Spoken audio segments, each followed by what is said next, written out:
Um, Recaps and rants, you guys. We made it through the whole season of Real Housewives of Beverly Hills. And what can I say? Um, in the words of Candace Dillard, this is the whitest privilege I've ever seen in my life. It's just too much, and I can't deal with it. So, in order to help us make sense of all this nonsense, we are bringing Mel, NYC Reviews, and the lovely Not Paid by Anyone into us to help make sense of all these things that are going on. Listen, Mel, and then we'll get to Miriam. But you know what? Let's try a different format in honor of the very last reunion final, hopefully, that we ever have to watch. I'm joking, right? But I'm going to start a petition, death to the 4-part reunion. I don't know how Bravo and Bravo Andy hustled us into, as a culture, accepting a 4-part reunion when it can all be honestly jammed into an hour and a half episode. Because if I could describe this reunion in 2 words, it was boring and pointless. But Mel, we're going to let you get into what your overall notes are. You will be the official note keeper. We will go by your notes that you took. You're great at keeping notes and with your impression. But you guys, I got to say, Mel, before you even start, and then we move to Miriam, you know, it's so odd the way that Andy stood there and here's the thing. I don't think that Erika said anything that would make me run to the bathroom crying. It reminded me a little bit of when Kim told Elaine, "Shut up, you beast." And she was like, "Beast? How dare you?" Right? It's just like, okay, I guess this is rich woman stuff, right? But it's weird the way she sat on the stage and said, when what is it? Like, well, I don't feel like you've been open to me. And she's like, "That's because you were being a bleepity bleep bleep. See you next Tuesday." And he just like moved on to the next question. Like, Chrissy in Seattle wants to know. And then was like, "Well, kind of seemed like you were, Andy, I hate when he does that. Just the cards, chopping their, sorry guys, this is a court brief, right? Just chopping their documents, chopping their heads off, Not a court brief. Come on, Alan and Bill. Come on. Listen, but I did a thing on, we broke down the Jen Shaw case. I actually read the court documents and I read her lawyer's response and the judge's ruling. If you guys want to see more of that, go ahead and check it out. I did with Jess Jonda, my legal eagle. It was great, but getting back into that, it just shocked me the way Andy just let that happen, right? But then sat across from Candace and with all the voice in his chest was like, "You're a disaster on Twitter. Your mouth." And him and Giselle were smacking hands saying, "Yeah, you deserve to be popped because you said your mother to Mia." I see with Bravo, and could be why the ratings are lagging. The apple doesn't fall far from the tree. I feel like the people that are in charge now are a bunch of inner mean girls, right? I feel like they have inner, and I don't want to be sexist, but I feel like they just have like mean bullying hearts, and every season they decide that someone can be bullied and everybody else can gang in, and if anybody steps out of that, it's like, "Oh my god, now liar is such a loaded word that you deserve to be cursed out, called out your name, of telling shut the F up." Erika literally threatened violence on set and did a million times more than Candace. Andy didn't even blink and was giving that woman sympathy. Now liar is a loaded word when everybody on the Real Housewives of Beverly Hills has called each other liars over the season. It just really not boggled my mind because I saw what was going on. But at the end of the day, and this is why Bravo, I think the ratings are declining. They're super, super biased, but to the point of like, you guys, I get it. That's your fave. I get it. You're actually friends with these people. But you realize we're not. And even though we have our fan favorites, you got to at least give the semblance. But you know what? Now, get into this episode. Let us know your thoughts. Why don't you run us through the recap if you are ready to do that? And then we'll jump in and give our comments on it.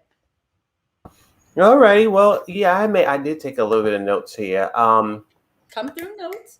Okay, I'll come in through. All right, so I think the first thing that came to mind, and again, no offense to Dorinda, but I haven't seen such a reunion where somebody was so defensive as Erika, because I think that everything that she was saying, I love the fact that the girls were saying, you know what, girl, we could have asked you if you want a glass of water.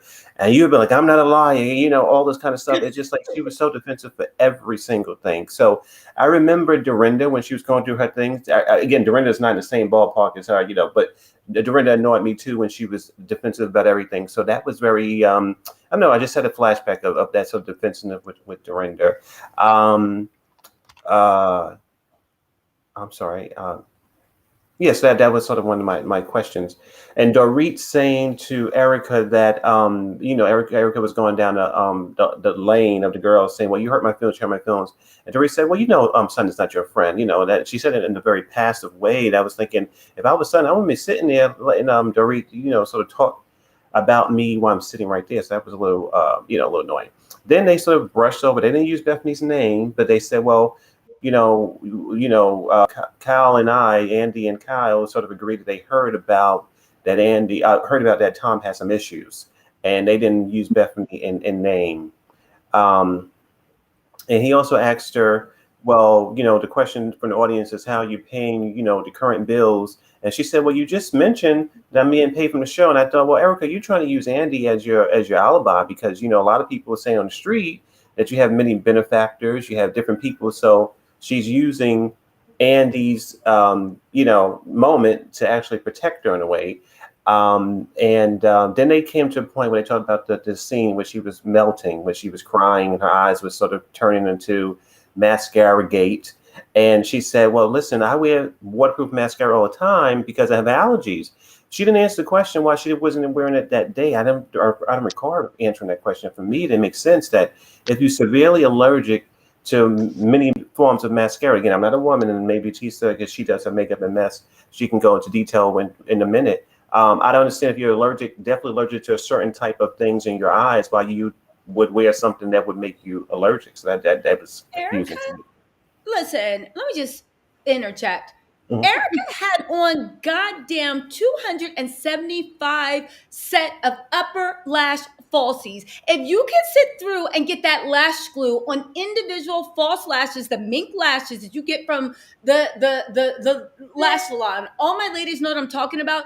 If you can sit through that glue, I don't ever want to hear you say you're allergic to any type of mascara because that glue Erika's just such a liar. Like she's a liar. Truth. She's allergic to the truth. You're allergic to the truth. It's like now you're going into certain brands. But this is what I mean about Andy. And I'm going to let you get back to the recap in a second, Mel, because you're doing a great job. If that was me, I'd have been like, what brands are you allergic to? What's the ingredient? I want to know. It's just a natural, I'm allergic to. So what brand is it? Oh, really? So what mascara are you wearing now? Because you have mascara on. That's great. Maybe you can help other people that suffer from mascara allergy. Andy just asked her shit. And then he's like, what color is the sky? Green. And then Andy, this is Andy. I mean, it's kind of blue. Let's move on. It's just like, Andy, I'm sick of those faces he made. Something else. You are something else. That was the farthest you went with her. Listen, and here's the thing. Meep, I will take callers tonight for everybody, but I will also say, Meep, you made a comment earlier. You said, in all fairness, he did say you're something else. In all fairness, Meep says Andy did say that Erika was something else, and he never met anyone like her. I don't think he meant that as a compliment. I agree, it was not a compliment. However, the way he talks to Candace Bassett Dillard on what happened live, and even on the reunion, and the way they said she deserved to be, but if she popped you in the mouth, I wouldn't have cared. Again, it's like, listen, keep that same energy. To my point, I don't care if somebody is disagreeable. I don't even care if somebody is an ASS. I don't care if they are a liar. Just keep the same energy. Don't lie to me and then be Mother Teresa with someone else. Don't be rude to me and then be sweet. Keep that energy with everyone. So that I'm like, okay, so you're just a hot mess. I understand it. Noted. But it's just weird the way, again, I don't know what's happening with Bravo, but there is this double standard. But Go on. So I was going to say, I was going to say this. So I'm not sure if you all watched the Britney Spears thing and documentary. I love Britney, so I watched it. And so it was jarring to me to see how disconnected we were almost 20 years ago with the interview styles when Diane Sawyer was asking her all those crazy questions. At the time, I thought it was normal, but now looking back 20 years later, like, oh my gosh, that's pretty crazy. I'm saying Andy also in the same boat. I feel like Andy is the way he does things is so old fashioned and so outdated that I feel like he's actually aging out of his irrelevance. Like the way he sort of, needles people. So let's say the woman has have a success of some sort with cooking or music, whatever. Every time he has them on his little show or on the reunion, he disparages them. He talks about them badly. I think at a certain point, it's outdated. The shade at all costs is totally. It's like, come on, let's do something different. Let's level up. So I think with him, he's probably just a report away from being canceled himself. I think. I mean, I think that I think that the Dubai thing. He was skipping around New York City, skipping around everywhere because he was so happy to debut this news because he was in the hot water since Monique pretty much last year. So I think that Andy himself is in hot water. But, it is what it is. But let me just go through this real quick. I'm almost finish this real quick. Okay, so where was I with the allergies?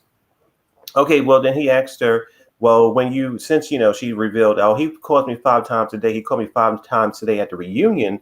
And the last time I talked to him at the home or wherever she was talking to him at, I asked him, why did he leave me all these problems? And that was sort of the question she asked. And she said that the $14 million was actually $2 million that she said all her friends spend about $2 million a year. And then she spends about $2 million a year. That was up about 14 years. But I still didn't answer if that 14 million was connected to the victims. Exactly. So that was something there too. And then she cried. She didn't cry. She cried over Tom and herself only. These are the only moments she showed contrition. And I'm sorry to interrupt you, but I need to do this now. Miriam, Holy Spirit, activate. Holy Spirit. Miriam, hold on. Let's get through the recap, and then your spirit can activate. Now take it from there for the Holy Ghost. I'm almost finished. All right, so then I think at one point she was saying, I'm doing the best I can for the victims, and she said, well, but I have a question too, Andy. What about the people who got paid with the money at the law firm? What about the people who are the mistresses? She kept asking me kind of things. And she said, well, are we going to get the money back from them? Are we going to still get the money back from the people? And I'm thinking, talking to the TV, yes, we will. I mean, whoever got that money from the victims, everybody should give back the money. I don't care who it is. Everybody should give it. So that's the answer. So that doesn't get you out of the hot water for me, Erika. And then Sutton, there was an interesting part where that Sutton said on the show that she heard that somebody left the company that was a close friend or something like that. And then Erika sort of was laser focused on her saying, okay, well, I didn't like the fact that you said that. And she said, well, who was the name? She said, well, Sutton said, I don't know. She said, well, that's the problem. She said, well, can you help me? She was sort of on the way begging for her to help her with this sort of name. I'm just saying what I saw. I'll give you my opinion. So she was saying, I want you to give me this name so you can help me. Okay, now Rinna said that she don't like when the people talk behind people's backs.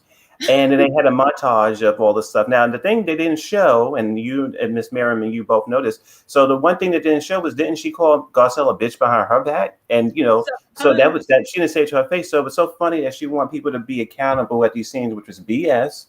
She was just being imposter. She was being deflector. She was deflecting for her girl, and yet she was one talking behind people's backs, calling people out their name.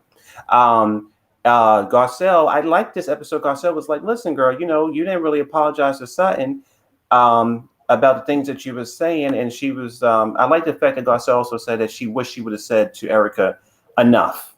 And she said it right to her face in that moment. And, it wasn't as strong as I wanted, but I liked it that she said that. Mm-hmm. I like that Sutton said at one point, well, I'm not going to really take back the fact that I called you a liar. Listen, at the last episode, I was hobbling around. And you were sitting up to me, you was being nice to me and everything. And the pattern is there that you do lie and you pretend to be my friend. And guess what? That's a lie. She was stunned. Erika was totally stunned in that moment. Lisa Rinna was a little cheesy this moment when they asked her, well, what do you think about Kim and how you sort of try to push her off the wagon? And what do you think about sort of going after Yolanda while she was sick all the time? And she sat up there and said, I apologize. And the camera went right to Dorit. I'm thinking, well, you didn't apologize for calling Dorit a cokehead. You said a couple of years ago that she was doing cocaine in the house with her kids. Mm-hmm. So, you always say crazy things. Then Erika said that she was better than Lisa Vanderpump, which made me laugh. She said, well, I'm better than Lisa Vanderpump. You know, that was pretty crazy. She said, I'm better than Lisa Vanderpump. So then Erika did, at this point, Erika called her a piece of work. Okay. So Erika said that the thing that she was really putting out there was that she was going to get Sutton. The thing that she was sort of saying, quotations, get her, was that when she come back next season, if she get in the hot seat, she's going to grill her, she's going to trip her up. That didn't seem like that way at the table to me. It looked like she was saying something even more, meaner. And I guess in the close, I'm just going to say that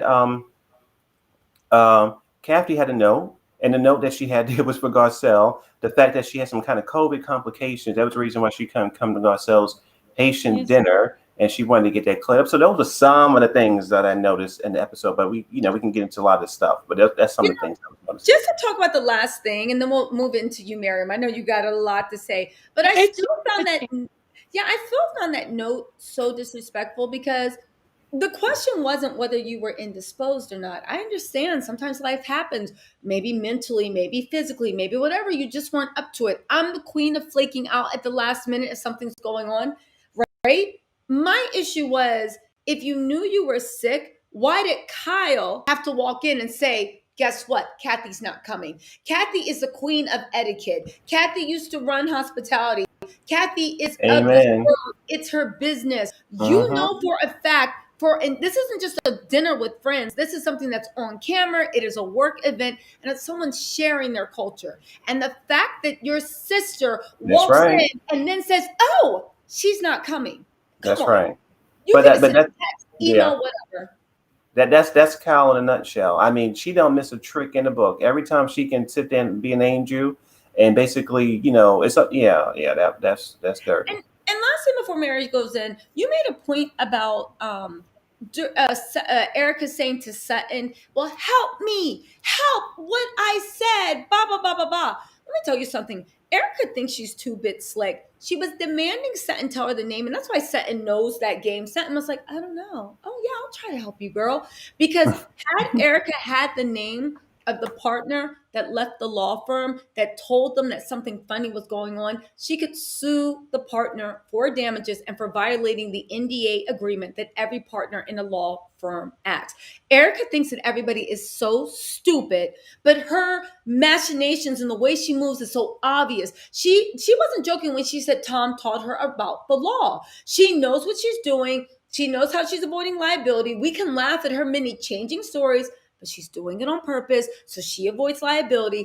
And that was a dumb, juvenile attempt to trick Sutton into being like, Harry Potter told me. So then they can go after Harry Potter for violating his NDA, and the damages are probably already specified. And Erika's like, oh, that might be a quick 10, 20 million in my pocket. Erika is the lowest of the low. And the last thing I will say before Miriam starts, you guys, and Mel, this goes into what you first started seeing. Things look like, again, things amuse us at a certain time, right? And then when time passes, we kind of grimace at it, right? The way maybe, who did my mom watch? Archie Bunker, All in the Family, and that was supposed to be a really funny show. And I was sitting there like, what in the hell is this show, right? I think that I don't like the way, and this reminds me of the way that certain people are portrayed in society, right? The way Nicki Minaj comes and she's reading people, even the way people are like, oh, I wish Kenya would have been on the. She wouldn't try that with the Real Housewives and the Real Housewives of Atlanta and Potomac. And yeah, I get it. They're all tough cookies.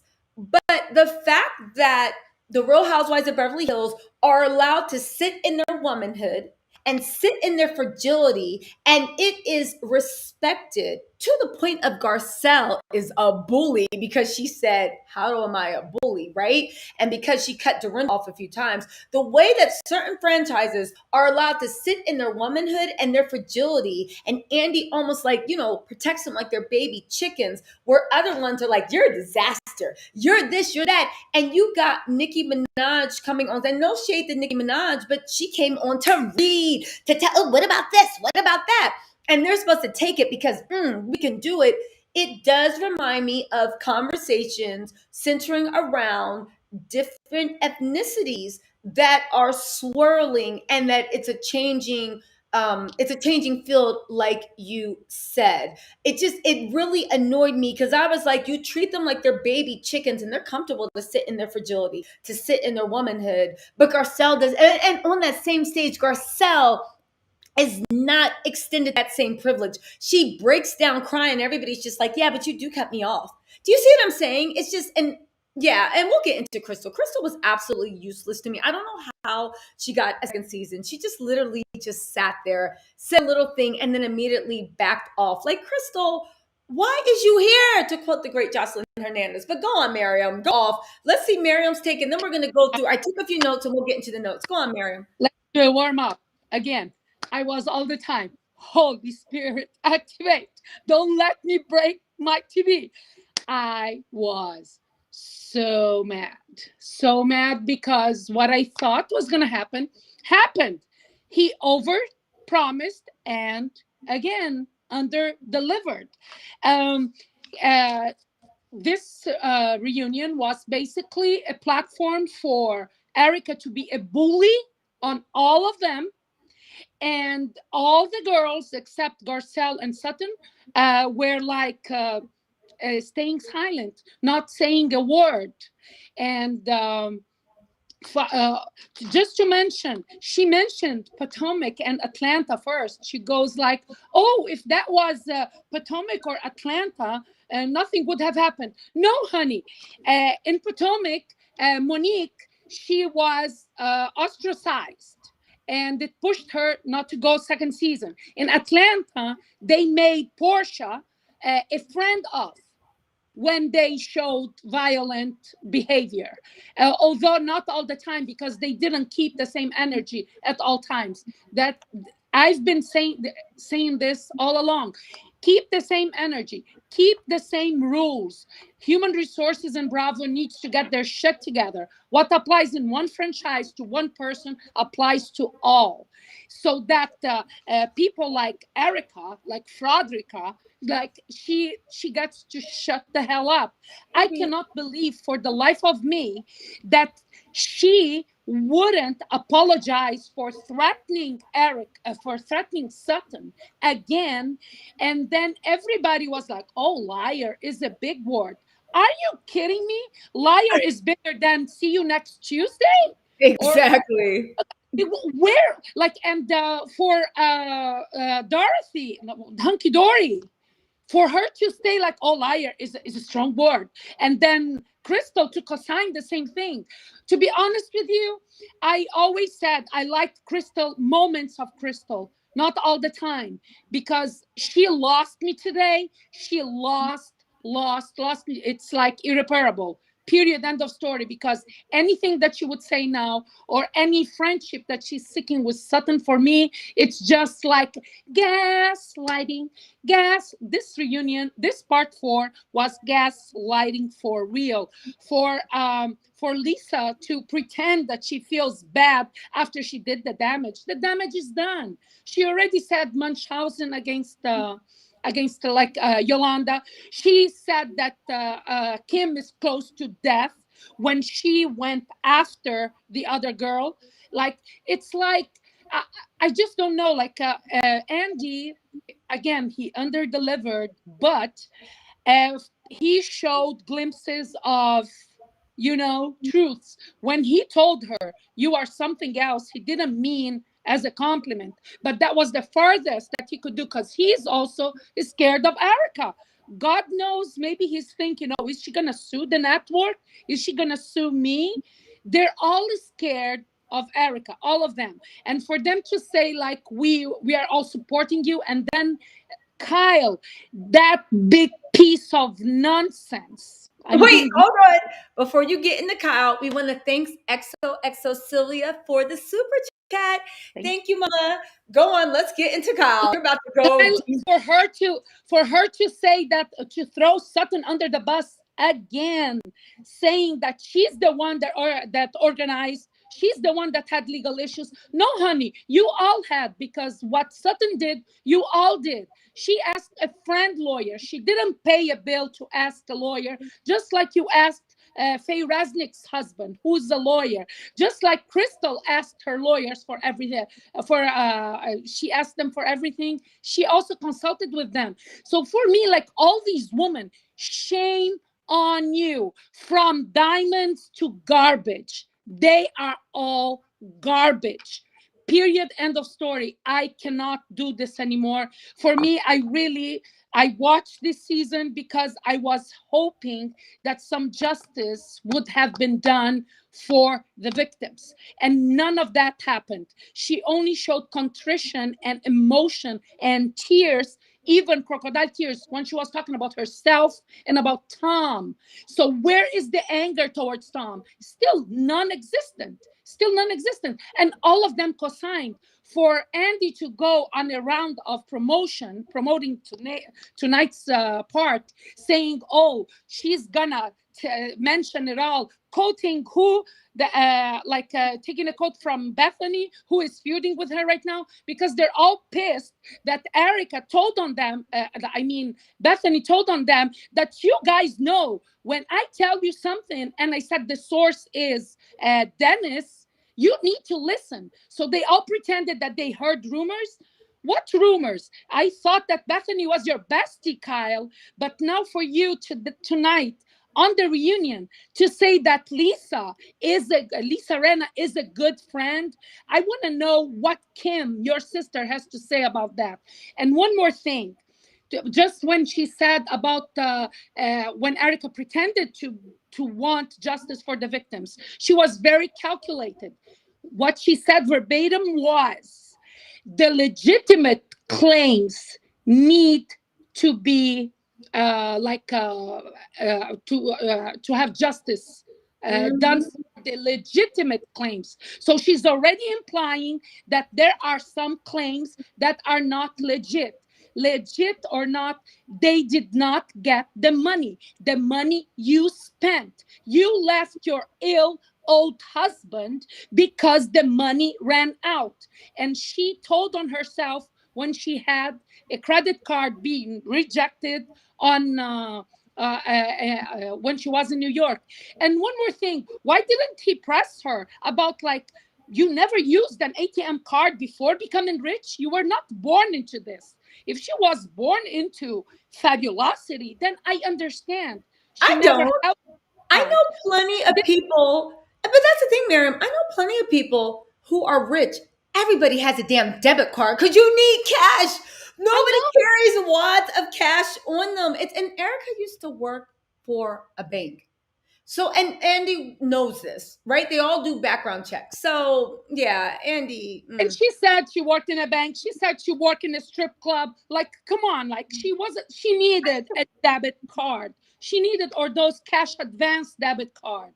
Okay. So for her to Yeah. pretend that she doesn't know anything and everybody's glossing over it, and they are like throwing Sutton again under the bus, and Sutton, like, oh my God, she is the queen in my eyes, because she had the courage in her classy way to tell her, that's a lie. You lied when you pretended that you're my friend. That's a lie. You lied when you said your marriage is perfect. That is a lie. And then everybody, oh, that's a strong word. But nobody said a word when she called her, see you next Tuesday.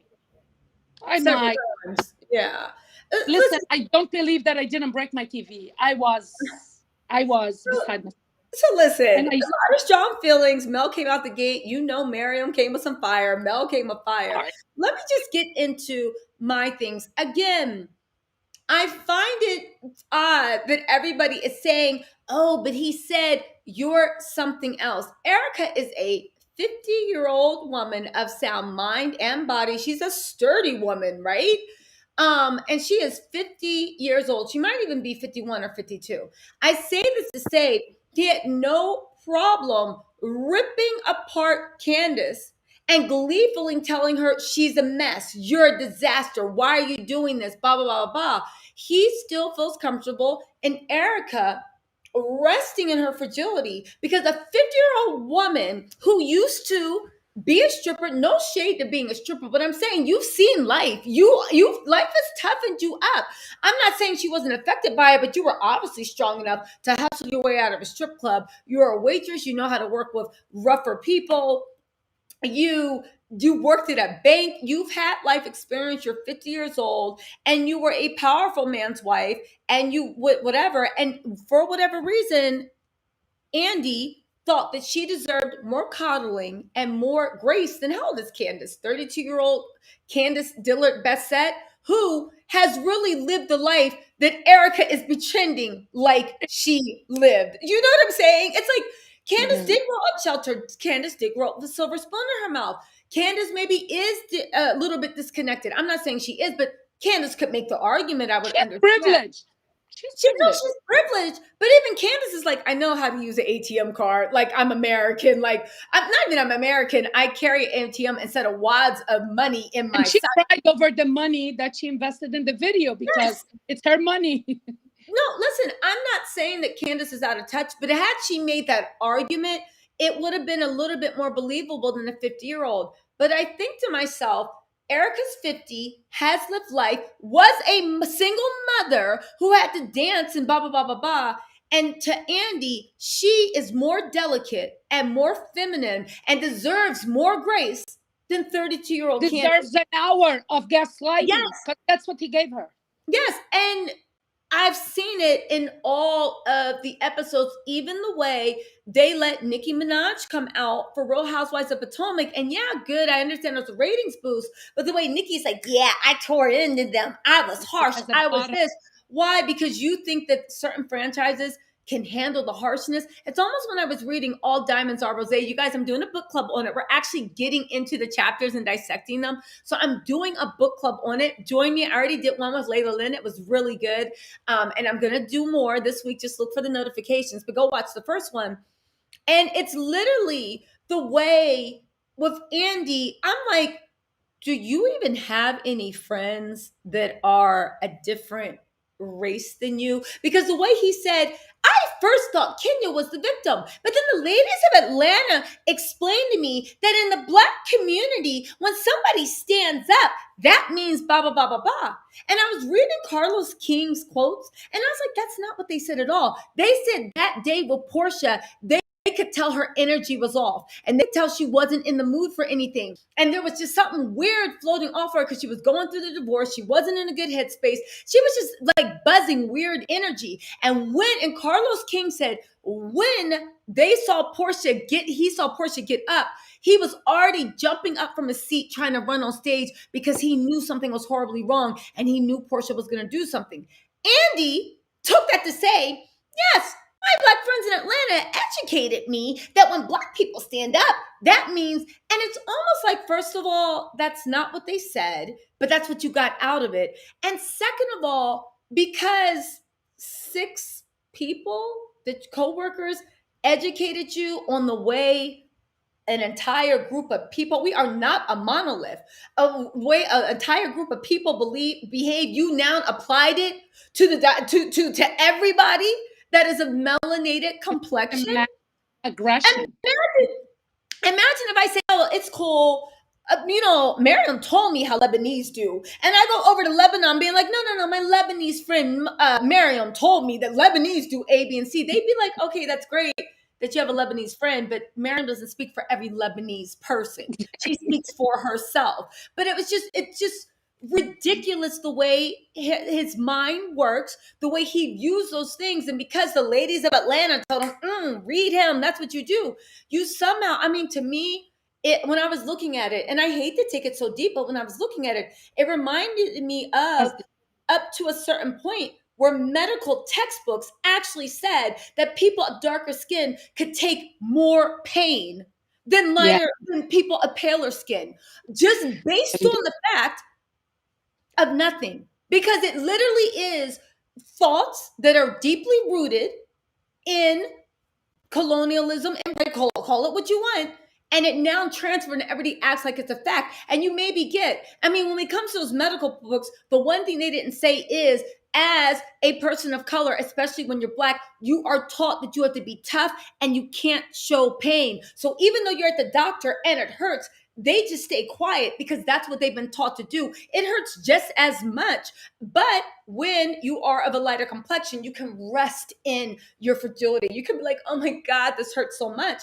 But again, we even saw it on the stage. I can't say it enough. I was looking, I was like, wow, Garcelle, right? And Garcelle's privilege.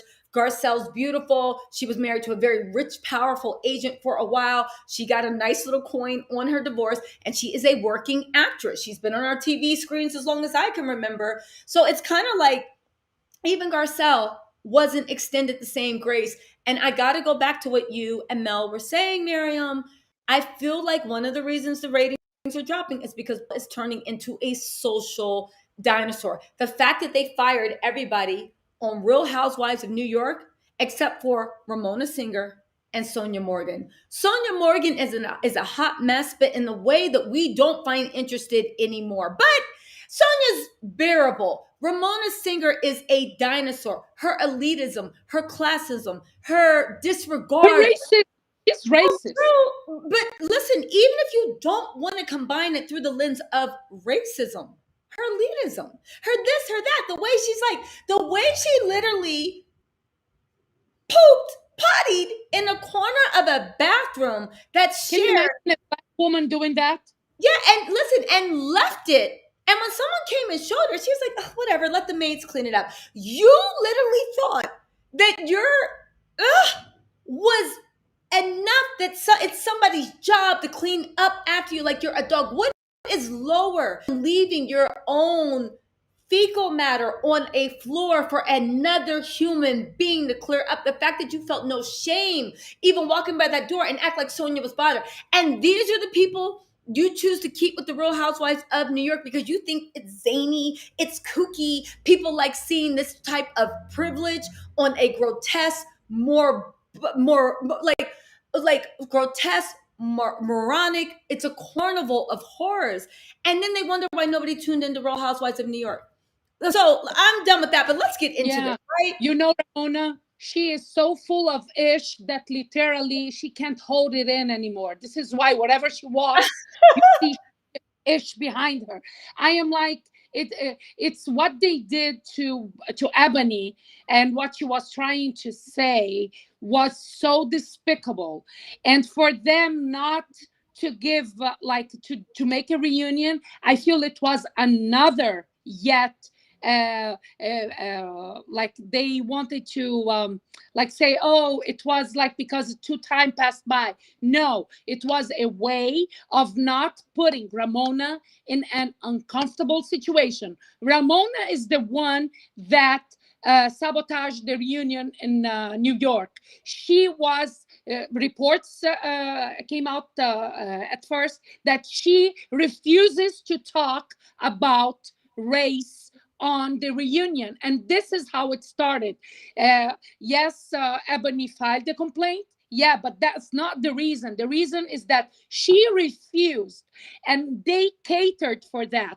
I want to see that, just like they reprimanded the Vanderpump kids, okay, or Vanderpump Rules, they should reprimand Ramona for since long time ago. This is not the first time that she does that. And what happened today in Beverly Hills, I just want to answer your I don't know who said that, who asked about how did they give they're gonna give Crystal a second season. I tell you, because in paper they want to check the minority box. That's why. Well, I don't think it's that. I think that she learned that there is a cool kids table and a not cool kids table, and she ingrained herself in the cool kids table. I don't think it's because of that. I will say Colin makes a good point. You say some older generation ref don't trust debit cards, only make cash withdrawals. They have them prepped and waiting at the institution by old fax farms, etc. Erika learned from Tom. I agree with you, Colin. But you know, but here's the thing. Yes, it wasn't the fact of whether she uses it. It's the fact that she said she doesn't even understand how to use a debit card.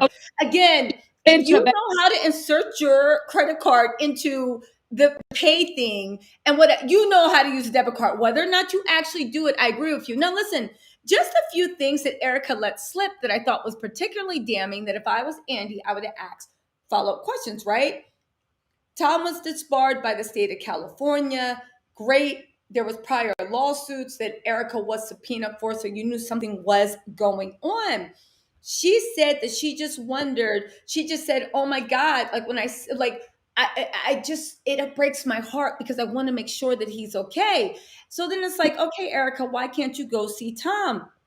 She said, I can't answer the calls because if I answer the calls, people are going to assume that we're in on each other and I don't know, and blah, blah, blah, blah, blah. And it's going to look bad to people. So I said, so you understand the concept of things looking bad. So if that's the case, why didn't it extend to your Instagram post? So you do understand public perception when it gives you a convenient excuse for not having to be around your 80-year-old husband again. When it gives you a convenient excuse, you understand the power of public perfection. Erika is a horrible actress, trying to cry on cue, looking up. You know, this is horrible. No, when Liz Serena's like, it's okay, you don't have to answer, it's horrible. And she's like, it's not going to be okay, right? And I was like, Erika, girl, shut up, right? There's millions from the lawsuits, right, that she needs to pay out, but she doesn't want to acknowledge everything because as much as she cried, and Andy could have found this out very interesting, you know, the same way they had Nicki Minaj, right, on that stage, somebody made a comment saying they should have had Katy Perry asking Erika the hard-hitting questions. They should have had questions directly from Ronald Richardson asking her hard-hitting questions, but they won't because it was just all an exercise. She did let us know. They should have had Ronald Richards up there in general. He would have been up there in a hot second. You know, on call him, right? Like, hello, Andy, this is Ron Richards, right? But Come on, yeah, Tom Girardi, Erika let out that rightfully so, his kids hate her. I don't understand how Andy or anyone is letting Erika get away with the fact that as soon as the money was gone, she skedaddled and she didn't look back. I don't care whether he stole everything because at the end of the day, 20, 35 or whatever the figure is went to you. This man gave you his career. He did whatever at one point. And the fact that you are like, I can't even answer his calls. And you said that you have not been faithful to him since the day you filed for divorce. I'm not monitoring what any woman does. Question. Well, just have a question. Where are her lawyers when she said, "I don't understand"? Like what I asked Tom, just to show, like, to emphasize on what you're saying. She asked Tom, "Why did you leave me with all these millions of dollars of lawsuits pointed at me?" Girl, didn't your lawyers tell you that, like, when you were married, you were enjoying the wealth? You were married when he stole that money, so you're liable. And she's still portraying herself as a victim, and they all let her do that. I'm like, it's disgusting. It's disgusting. Okay, no, definitely. So a lot of people are saying that Candace is 34, 35. Okay, great. She's still mid-30s, young woman, very sheltered. She gets less grace than Erika, who was telling people, shut the F up, see you in next Tuesday, threatening everybody with physical violence, threatening to say, this is what I don't understand about the Bravo world, which it drives me crazy. We live in an alternate reality. How is somebody saying with this, with that, on the level of someone threatening you with legal evidence? To me, Candace is all talk. You're sitting there, you're grinding me up, you're roasting me. This person's actually threatening me with physical violence, and not in a Monique, I'll drag you pregnant. No, because that was bravado. A pregnant woman screaming that was bravado. She did not expect a fight to erupt, right? But me telling you an inch from your face with my teeth bared like I'm a wild animal, shut the F up, and leaving somebody in tears, me playing Billy whatever, saying when this is all over, and me calling someone to see you in next Tuesday, and all Andy can do is be like, well, Erika, I mean, it kind of was. Again, he gives certain franchises, he allows them to sit in their womanhood and in their fragility, and he's very respectful of the way he asks his questions. I need to defend Candace. Whatever. I need to defend Candace. Everybody knows how I feel about Candace, but I never heard her threaten anyone. This is true. She never threatened anyone. She provokes, She's provoked. She throws jabs below the belt. Yes, she does, but she never threatened anyone physically and viciously like Erika did. Yet she got more slack for that, way more, by being called a tragedy in Twitter. Meanwhile, Andy was like walking on eggshells, like babying Erika. That really made me feel nauseous. Like it was macro aggressions on blast tonight. Definitely. So to get back to Tom Girardi, Erika let slip that the kids hate her, as well they should. One thing is certain, Tom Girardi was head over heels in love with Erika, smitten and infatuated with her. Yes, he went broke, but he went broke funding a lifestyle that Erika demanded. I'm not saying it's Erika's fault, but honestly, if my parents went broke, my mother or father went broke on their new husband or wife funding their lawsuit, and you burned through my inheritance, hell yeah, I would be mad at my dad, but I would also be, or mom, but I would also be mad at you because nobody was touching my inheritance. I'll let you know that right now, right? But, right, I will say that with that thing, right, you know, the fact of it shows us a couple things. Here's her expensive to be me. He was at Tom was a kingmaker in California. He was involved in appointing all the judges. He was super high powered. Even he had the governor of California in his pocket. Like, yeah, I love them. They're some of my biggest donators, right? Money does buy political power. We know this from the beginning of time.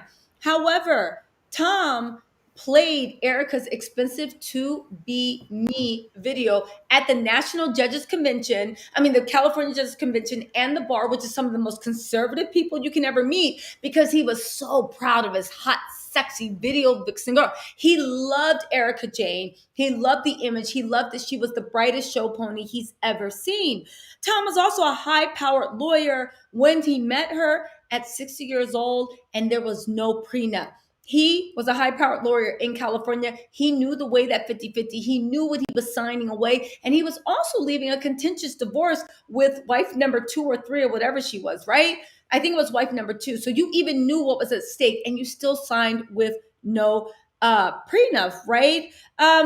He was spending money like there were he was spending money like there was no tomorrow. Rim, thank you so much for the super chat, Rim. I appreciate that. Who else sent me a super chat? Hey, Vera. Welcome, Vera.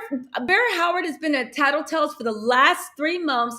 Thank you so much for rocking with me, Vera. I appreciate that. But he was spending money like there was no tomorrow. He was doing his thing, and he did it all on Erika. And at the end of the day, we can't even count on you to look after our father or even act like he's human because you're trying to get the hell out of Dodge. I do believe Erika has a benefactor, and she's just trying to make sure that she has no liability, because there might be money hidden, but at the end of the day, she found another rich man to take care of her. And as long as there's no liability, she feels like she can regrow. Let's see. They talk about her talking behind her back, which is ridiculous. That's all we do on the shows. But again, Erika was allowed to sit in her femininity. Erika was showed grace. And I find it when I look at videos of Candace, when I look at videos of Kenya Moore, when I look at videos or whatever of what the women can take, right? I just find it very, and when I look at the videos of Even in All Diamonds or Rose, when Andy said that Corey threatened him and he was so afraid, but yet he still showed Kim Zoliak grace, and he still did whatever, and she still got his tardy for the party. Again, I just don't think that Bravo is I don't think that Bravo is culturally relevant anymore. And they could change that on a dime. But maybe the solution is actually having producers that are not just men or women, but also a multicultural producers where different stories from different interests can be told, and it will give a more diverse thing. It'll be more rich because it's just angles that they haven't even thought of. I don't, and also, you guys, I'm going to drop the link for call-in so you guys can let us know what you think. But I will also say, when it comes to the Real Housewives series, I don't even have hope for the Real Housewives of Dubai, because like Toya Harris, a Married to Medicine, tweeted at Andy When I was in Dubai, you couldn't even get Bravo. So what channel is the Real Housewives of Bravo coming up? Which is true. You can't get Bravo overseas. So even the people that live in Dubai can't even watch it. There's only one woman on the show that's half Emirati, which is the locals. I'm not surprised. That money is deep, deep, deep. It's probably very complicated to get somebody Tisa, on that show. But what do you they're making it for our benefit consumer. But again, it's showing that Bravo is detached from the actual culture that it's seeking to represent, and they're making it fodder for an audience that doesn't even understand the cultural norms. So we don't have was we don't it have you that said that there were reports that Bravo, they were not they didn't want Kenya do Dancing with the Stars? Yes, it's Okay, true. did we ever hear that when Lisa Vanderpump was there? Did we ever hear that when Erika Girardi was there? I didn't watch, by the way. Sometimes I forget that she went there. Did we? Why only when Kenya went? Like, for me, it's like it's a TV channel that is culturally ignorant, and all they need to do, because I don't have high hopes for them, is to hire a reputable HR firm. They put sets, rules, and guidelines, and they apply to everyone the same, every franchise.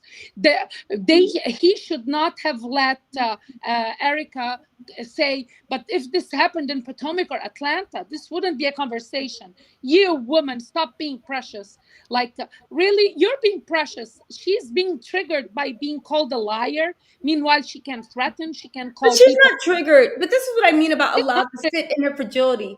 She's not triggered, but they're giving her the grace like she is. Allowing yourself to fake like you're triggered. We've seen Erica when she's triggered, she turns into a wild, snarling animal. She's Yeah. not triggered, but she's allowed to be like, "Ah, I'm too delicate for that."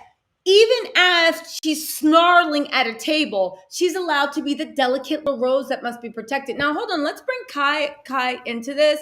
What's up, Kaya? Before we bring things in, I have some housekeeping stuff. First of all, why are y'all trying to Simon Gabodi me? There's 168 people in this chat and only 54 likes. Can you guys hit the like button or hit the dislike button? It all helps the algorithm. But honestly, I would actually appreciate it. It does help the algorithm. It does help move this chat. So if you want to see more of panels, if you want to see more Tisa, if you want to see more Kai, if you want to see whatever, you guys hit the like button. It's a nice thing to do. Don't Simon Gabodi me thinking you're getting something for nothing. Also, you guys, I have to say that I do have a membership. It is $4.99 a month. There's a lot of Tattle Tells representing in the chat. And you guys in the chat, let them know how epic our last members only chat was. I dropped some tea, I dropped the bomb, and then went on to go salsa into the night, right? But I dropped bomb after bomb. And again, you guys, here's what I want to say. On my main channel, there's information I get, and when I get information, I try to like cross-reference it by at least 3 reliable sources. But I get a lot of tea that maybe is, there's 3-wick candle, but then sometimes I get tea that's only 1-wick or 2-wick channel. Sometimes I get 9-wick, 9 verifiable sources, all like, yep. On my members only, it happens every other Friday. You can listen to the old stuff. We talked about everything. On my members only, I can give you guys the tea that I'm pretty certain is true, but it might be a little bit salacious to go on the main page. We get into the gutter in a classy, fun, little messy ray of sunshine, right? We don't get nasty, but we get into the gutter and actually sort through the mess. And the last members only live was amazing. You guys, Tattle Tells in the chat, let them know what they're missing. We're having another one coming Friday. It is part 2. The only thing I say for the members only, which is $4.99, you can listen to all the old videos right now. They will keep you entertained while you're working, while you're cleaning. If it's wash day, if it's ironing day. I mean, does anybody really have ironing day anymore? Right? But you can listen to it when you're driving to work, when your man pisses you off, when your woman pisses you off, whoever it is. Pop those in and you can hear the soothing sounds of gossip ringing in your ear. It is a fun group. When you are a member, you can call in, you can ask questions. It's a fun, accepting group, and it's really intimate, and we really get down into the dirt, and it's super entertaining. Like I said, you guys get the jump because most of the information I release, and then maybe a month and a half later, you guys will find out I was spot on with the invitation. But it's nice to be like, I told you so. So go on and sign up for the membership. The link is pinned to the front, $4.99. You guys can cancel it anytime. Listen, the holidays are coming up. Stop buying cupcakes with that $4.99. Invest in something that will at least help you burn off laughter calories. All right, Kaya, you are a Tattle Tell. Welcome, welcome, welcome. So what was your take on this, Kaya? Let's see what you have to say. I am over this woman. If we were going to do this, I also am confused why she had so much vitriol for Sutton, but then Andy never held a space for Sutton to properly speak.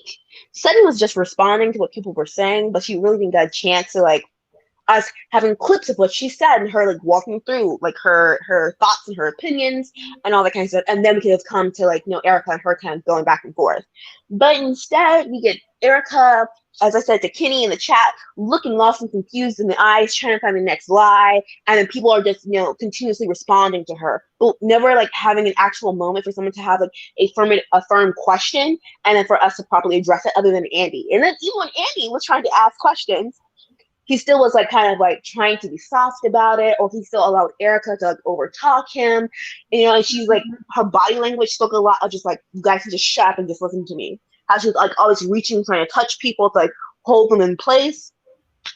I was just, again, Just she's a liar. Not to interrupt you, Kaya, I just want to say welcome to Keisha Pickens. Welcome, welcome, welcome to the Tattle Tells family. I can't wait to see in the members only chat, but you can always watch replay as much as you want. And also, who else do we have in the family? Somebody just joined. I want to just make sure that I shout out everybody in the Tattle Tells family. Oh, Kathy Keefe. Or Keefe, y'all know I'm dyslexic, right? Welcome to the Tattle Tells family, right?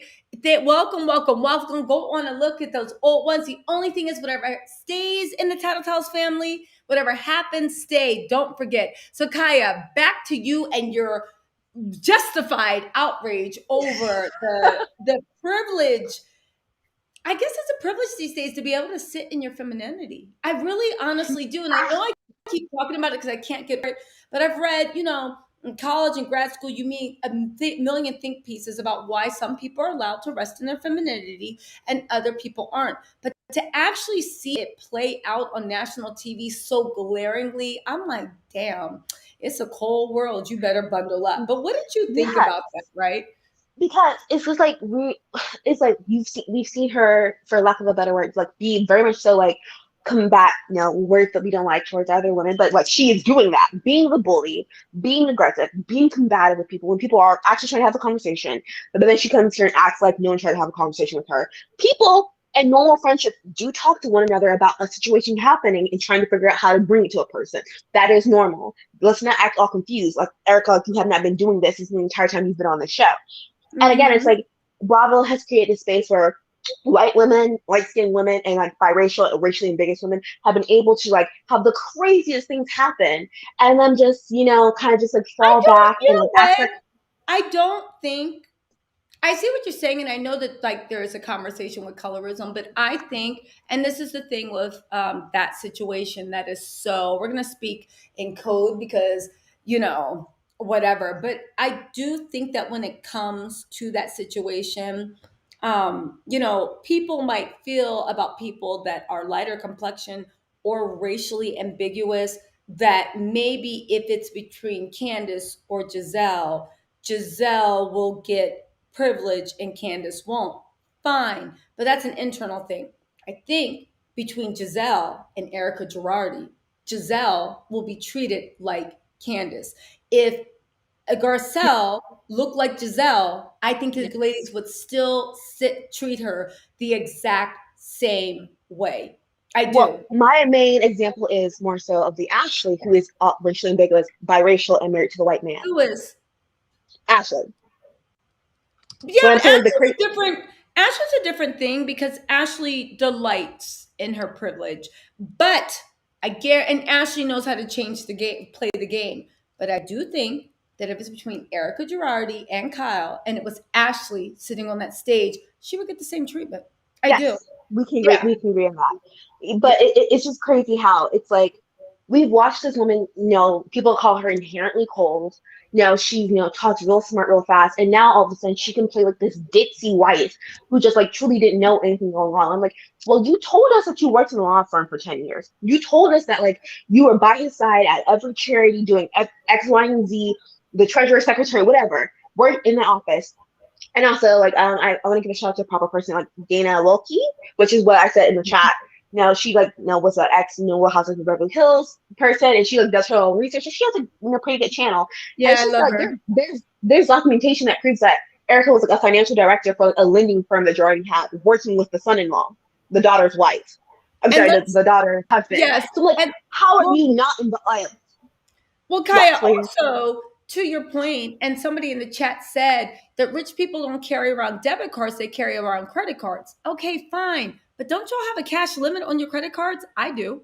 They send you the credit card. They have a cash you limit. Yes, you can get money on. Why are y'all acting like credit cards Exactly. like, come on. Yeah, it has the same interest rate. But this even goes down to your like Amex. You can tomato from the ATM. Exactly.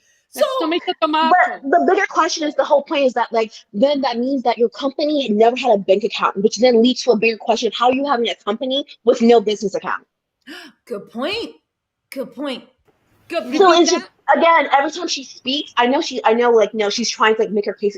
I feel like she makes herself less and less credible, and she keeps making these giant pit holes. Because like if she's like, well, $20 million never went to your account. Well, yeah, because we look in the legal documents, we find out that your company never had a bank account, which means that, and if because you're signing off on your taxes saying that you have a loss, you don't have a bank account, so where that money is. That money is either coming from your law firm or your personal accounts, and you can track it, and you sign off on your tax returns, right? Sure. So like what? So again, it's just kind of like this like mosh pit of her trying to like put this picture together that like regardless of how you look at it, it does not make sense. And for me personally, it's like I start off like, okay, maybe 20% she knows, and every time she opens up her mouth, 5% increase of like, okay, bitch, you were a part of this, you knew something was going on every time she speaks. Because it truly makes no sense. It makes no sense for a woman who's a single mom who's working, had cash in her hand, to not understand how to get into a bank account. We already discussed this. Kathy Hilton, we understand. Kyle already said the mom took care of her and then she married Rick, and like that was the end of it. We understand that. But you, divorcee, single mother, working in a go-go club, you don't understand how to go and like balance a checkbook, get cash out of it. No. That doesn't make any sense. Yeah. There are photos with you being the proper lawyer's wife.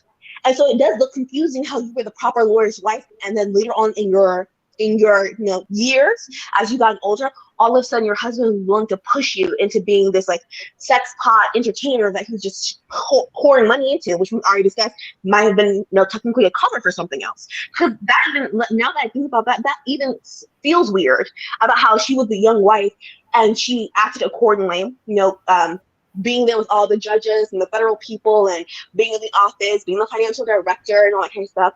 But then when you get into your 40s, and when he's coming towards the end of his career, technically, because the man is 80, so he was coming towards the end of his career of like actively litigating, and he probably could have just been a professor, still making good money, but not making like 40% off of like a $900 million case. All of a sudden now you are being this entertainer, and you're not even getting paid to entertain anywhere, but he's flying you on private jets, flying your whole team out first class, paying for everyone's hotels. That timeline, now that you think about that sounds crazy. It sounds crazy, but like to the point, and this is the one thing I don't understand with everybody in Erika, right? Fine, Erika, you didn't know what was up, right? Fine. But now that you do, because nothing is alleged, everybody knows that Tom stole the money, right? Nothing's alleged. So now that you know what's up, where's the next move? Because the next move is you trying to save as much money as you can and fight the victim so that you get paid first out of the estate, and then the victim's money gets first. And at the end of the day, I now see, you know what? No one cares. No one cares. She also put her foot in her mouth when she told Andy, when he asked her, how are you paying? She goes, but you just said that I make a lot of money here. He's been making a lot of money for a long time. So if she really was fed up with Tom's infidelities or the way he was treating her, she would have left him before, not when the shit hit the fan right now. Like, I cannot, for the life of me, understand. They think we are dumb. And I already see some people trying to be controversial will say, oh, she said a lot. She said a lot of lies. Saying a lot of lies doesn't mean she said a lot. I don't want And I quantity. was, I've been listening. I'm listening, obviously, but I was saying that for me, what I think as just a viewer, and I'm not sure how the cast members feel, I couldn't sit around and have some woman tell me to be quiet, to shut up while she tells her story straight out. I think even at the reunion, she was frustrated because she couldn't. I feel like for me personally, just my opinion, when a liar is memorizing the script in their mind, and they don't want to be interrupted because it's not the truth, they have to remember every single bullet point. So when she was talking about the car and the flipping and all that kind of stuff, she got frustrated with the whole cast because they were interjecting. And I said, okay, that was a bad sign for me. That obviously you lie about that too. I think that also, as I said, all the weeks that we talked about this show, I know that the girls was like, oh, we feel sorry because we were all together with Sutton and we talked behind your back. But that was actually the most. I like that episode the best. That was the one I like. The episodes when she's not there, because every time she's there, either she's taking all the energy, as I said, like an emotional vampire. She's making people say, watch me and let me lie to you. And I think Sutton tonight, she was saying over and over, she was saying, listen, you are lying. You lied about our friendship. You have confusion about your relationship. You were married to this man for all these years. You say he was good. He wasn't good. Everything you've said has been a lie. So why now and you become aggressive, as Andy has said, I would give him that point, and girl said it too. When we interrupt you, become aggressive. When we ask you a question, you're aggressive. Girl, listen, I'm sorry. It's not about being scared. I can't stand you. I find you annoying. I don't want to be bothered with you unless you respect me as a human being. Please don't step to me with this kind of shut up and listen to your lies, because I'm not going to do it. And that's what a woman or somebody there should have said. They should have said, listen, you know what? Don't check me, because you don't want to be checked and go down with the lawyer somewhere and check yourself. Don't sit up here and let me for 2 hours and say, shut up and let me tell you my lies. Girl, no, I already know you're lying. Out of respect, I'm not going to drag you. But don't you come up here and tell me I got to shut up and listen to the bullshit. I'm sorry, I'm not What going does to do that. playing your ass mean? Doesn't it Say mean it again? that I'm lying? What does it mean if I say I'm playing your ass? Doesn't it mean that I'm lying to you? Yes. Yes, Yes, you're it playing does. a game with me and that you're trying to be mischievous. And Yeah. also, the fact that she said her lawyer told her lawyer, the reason why she said alleged when it came to Tom's car crash, because my lawyer, I spoke to my lawyer, why would you say alleged to something Come that's on, supposed to have girl. documentation? Listen. And then she had the nerve to say yeah. 911 was called and they can't. Okay, if 911 was called, then there will be a report if you called 911 properly. If now you had a private thing to come get him, that's a different thing. But now you said you called 911, they came to pick him up. So there should be a report, and no report has been found. Exactly. I said before, I said that she was sad. Now, I remember one time, I think it was somebody said, it was general, people said, she's not sad. No, I'm not saying that she's sitting around crying. I'm saying for me as a person, she's a sad human being. And because the simple fact is, her life as a woman, it doesn't matter what age you are, but if you become more mature, you're supposed to learn about yourself. The best she can do at this time in her life is to basically live in a house of deception. I think for me, if I was one of her friends, like, girl, don't you just want to sit down before a priest or the judge or whatever and say, this is what I did. This is what I know. This is it. This is the thing, because my life is full of all these anxieties.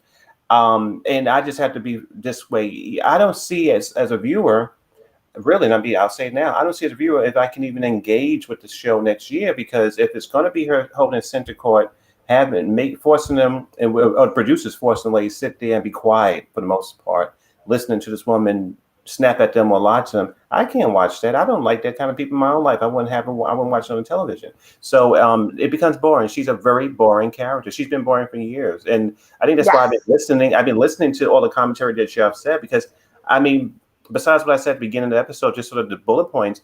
It was the Erika hour, and she was boring, and I'm glad it's over. That's it. Now, And did you it was notice? literally the word. Excuse me, guys, if I can just get in here. So that's great, Mel. Kathy Keith made a comment where she said, this is just going back to Kenya, saying she didn't hear Bravo was not in favor of Kenya doing Dancing with the Stars. Actually, this was on TMZ, and Kenya actually issued a statement confirming that at first Bravo, she went to True Entertainment, True Entertainment gave her the okay to do Dancing with the Stars. That's the production company. Then a week before filming of Dancing with the Stars, Bravo told her that she couldn't do both. And she pushed back and forth with Bravo. Eventually, they relented. But one of the questions she's had is, so many people done Dancing with the Stars. Why is there a different love standard when it comes to me? So this isn't idle gossip. You go to TMZ and just put in Kenya Moore. Kenya actually issued an official statement. So definitely it's something weird that's going on, right? Did you notice when Erika said that when she was replying to Kyle, when she said, I can't control what they say, or like about the husbands, and then she goes, and I cannot control what Tom Girardi did or did not do. Then she, you know what I mean? It's like she gave away, I can't control what he did. Then she remembered, oh, I have to say or did not do. She was so calculated. Yeah, that's a good point. So Gloria Agatha actually says, actually culturally ignorant. Why do they keep throwing in one dark skin with a lighter group of light skin, just like one? Better keep it light. You know, the thing is with Bravo, again, maybe Candace gets treated differently on a cast with Giselle. But again, I feel like if Giselle was sitting there across from Erika instead of Garcelle, I really think that she would actually be treated the same. But again, there's micro and then there's macro. And I think this falls down. But to Mel's point that he actually made, I think Bravo just needs some new blood in how they deal, not even deal, but what they think is interesting, what they think is kooky, what they think is zany. Let's take a couple of more comments, right? Gloria said there's one dislike. I wonder who that is. Simon Gabodia. Ram, thank you so much for the super chat. And also, you guys, I do have a membership for $4.99. You guys have been representing about how great it was, right? Let's see. Here's the thing. Vandisha Taylor said, you can't teach class and they may have money, but that would not fly in Connecticut, honey. A person would be like, that's my friend or a colleague. Don't talk to her like that or whatever it is. I do also think that it's I think it's a cultural thing in Beverly Hills that they decide that one thing that it's like they pick on someone to bully. It seems like high school. And whatever that person does, be it eating, sleeping, drinking, you can be drinking a cup of water and they're like, how horrible, you're a horrible person. But everybody else, it's okay. It's just a bully culture. No, you said that's what they do in Beverly Hills. That's what you just said right now. Yeah, I think so. It's a bully. Well, that's what Erika was claiming. So I think that sometimes as a viewer, we always say, "Damn, why can't Garcelle show up at a party and not have about half the cast come at her about some stupid article on the thing?" So maybe because what happened with Denise last year, that she showed her hand that that's the routine as you just described. So she claimed tonight that, oh yeah, well, I wasn't talking about physical violence, but I was saying that, girl, you're gonna be in a hot seat too. And when you get there, I'm gonna be there grilling you like Rena does me or whoever. That was sort of what she was saying. But it's true.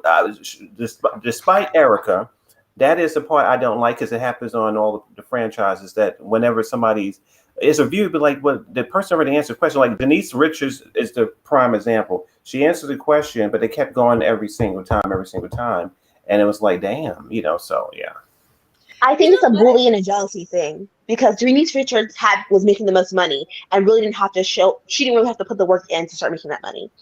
Lisa Vanderpump was the one who was getting the the spinoffs and like being the producer. She was really in with like the Bravo execs and basically like branching out and really making her like television empire, along with like in real life real estate and restaurant success. There's someone else I'm thinking out. So it's always interesting to me, because I think they pick on people that like they like itch to want to change. Even like Camille. Camille was like, yes. Camille was like, no, she was interesting. But technically, even with her divorce, she had more money than quite a few of them at that moment in time, and they could not stand her. And made it a point to like make it ruin it. Lisa Vanderpump for ditching the reunion. Till I feel like that's the worst that Lisa could have ever done to them, rightfully so. Till this day, they don't stomach that. And they still say, oh, she didn't face the music. She doesn't need the music. You need that little check, Erika. Lisa doesn't. You need the little check. This is why you showed up. Showed up to say lies. I can't with these women. They're garbage. Definitely. I will say that, we have the Real Housewives of Dubai coming up. Judging Rim, thank you so much for the super chat. I appreciate that. Let's see if we have any other members that have joined. No, but you guys know you can join the $4.99 But I was membership. going to say I too. will be Oh going yeah. back to Mhm. old school tomorrow. You guys can check. I'm going back to old school where I'm doing actual video detailed recaps.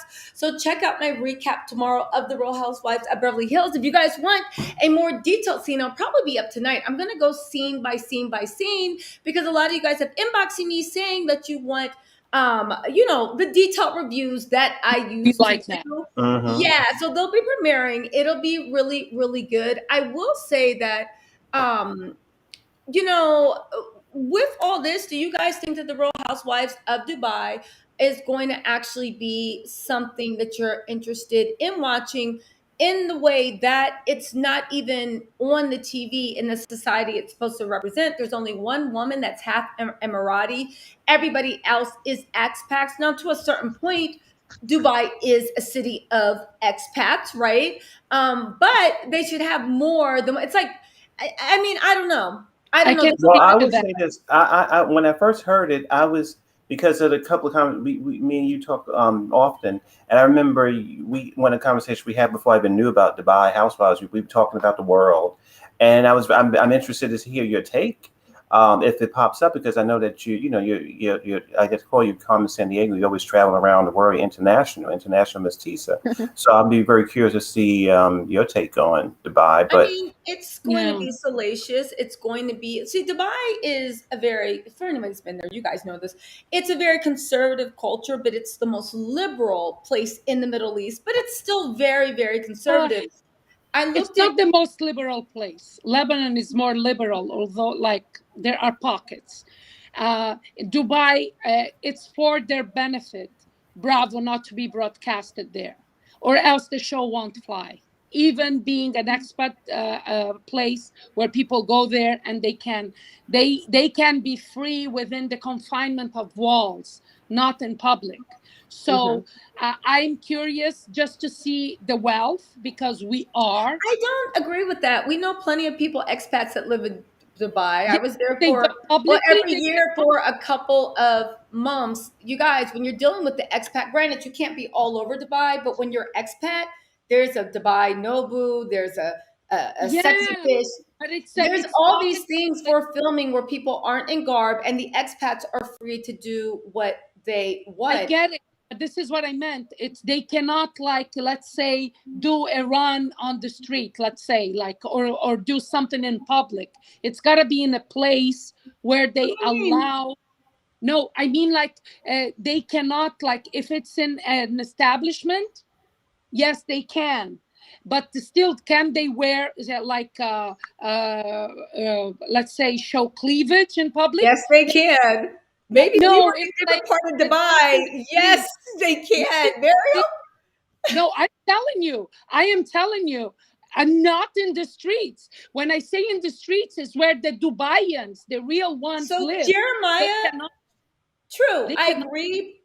But okay, but what I'm saying is I think maybe it's not the real Dubai to your point, Yeah, but when it's you're not on the real. Jeremiah Walk, when you're at all the rooftop bars, and when you're inside the restaurants, it's fine. You I can. don't think, You can. There you can. But that's what I'm saying. but When I it's an think that's where they're established. going to film. My whole point is I definitely agree with you, but I think that's where they're going to actually film, which is in restaurants, rooftop bars, and in their private events. But this goes into the point of why there's only one girl on the cast who's half Emirati. To your point, the Emirati, which is the actual locals, the locals because they're dressed in like the sheiks wear and whatnot. The women, it's very conservative because they own the land in Dubai. They are the richest, they are the most wealthiest.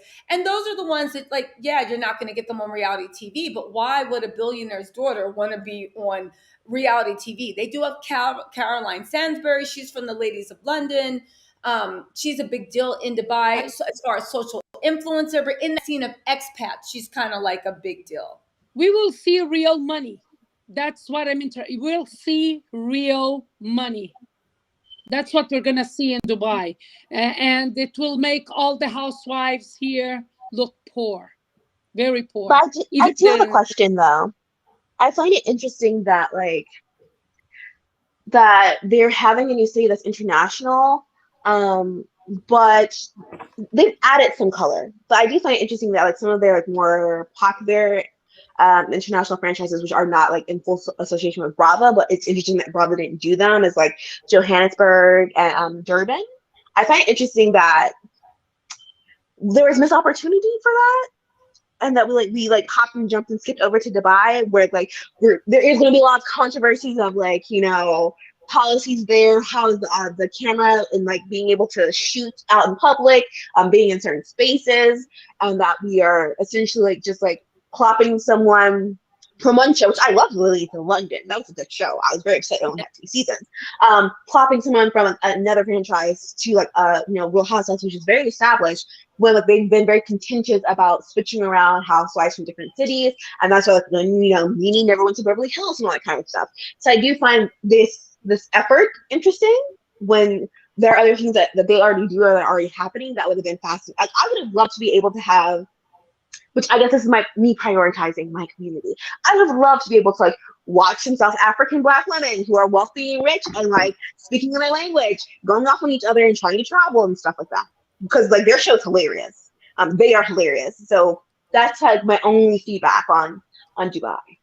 Now, Mickey makes a good point. They have a question for Mel. They say, I agree with you. If Real Housewives of Beverly Hills is going to be the Erika show and the ladies are going to walk around on eggshells in fear of her, I'm not interested. What do you guys think about that? I agree. I've gone in and out of Real Housewives of Beverly Hills depending on the season.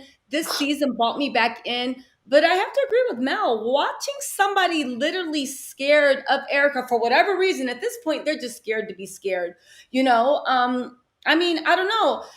Kaya, Miriam, and you guys in the comments, are you guys tuning in for next season? No, I'm not. I'm tuning in here because I'm going to hear what you have to say. Hopefully you will keep the old recaps. I'm not giving them my viewership. I really, I've been feeling conflicted a lot, watching, but it was you can't turn away from a train wreck. The injustice. At some point, I was hoping that the women, the ones that always praise themselves about doing charity, they would do charity event for the victims. They would do it. They would say, okay, it's Eric is not a criminal, but we're going to try to make it right. And you have wealthy friends what's her name? Kris Jenner. She would have dropped some money for the victims. And all the proceeds go to the victims. And this is what they should have done. This would have been the only thing that would have vindicated them in my eyes. For me, it doesn't matter how much Birkin or Chanel bags they have. These ladies are trash. They are trash. And for me, for them to stay silent, they're complicit. The only 2 people who spoke up were Garcelle and Sutton, and no one had their back. No one. She did apologize to Crystal when Crystal was okay, I understand. Oh, I'm sorry, boo. But she didn't apologize to Sutton for threatening her on camera. And viciously the way she did, and she told her, I'm gonna come after your family. This is next level Teresa Giudice. Come on. I cannot for the life of me.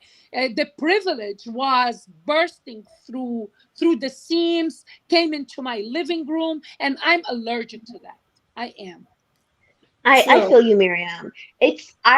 For one, it's just also kind of yes, the season, there was not necessarily going to be a conclusion from the legal standpoint, but the fact that there was just such this abrasiveness towards answering the questions you can't answer, and then opening up your mouth about things that made you look worse made no sense to me, and that was very annoying because then she got upset about people questioning things that they didn't ask for.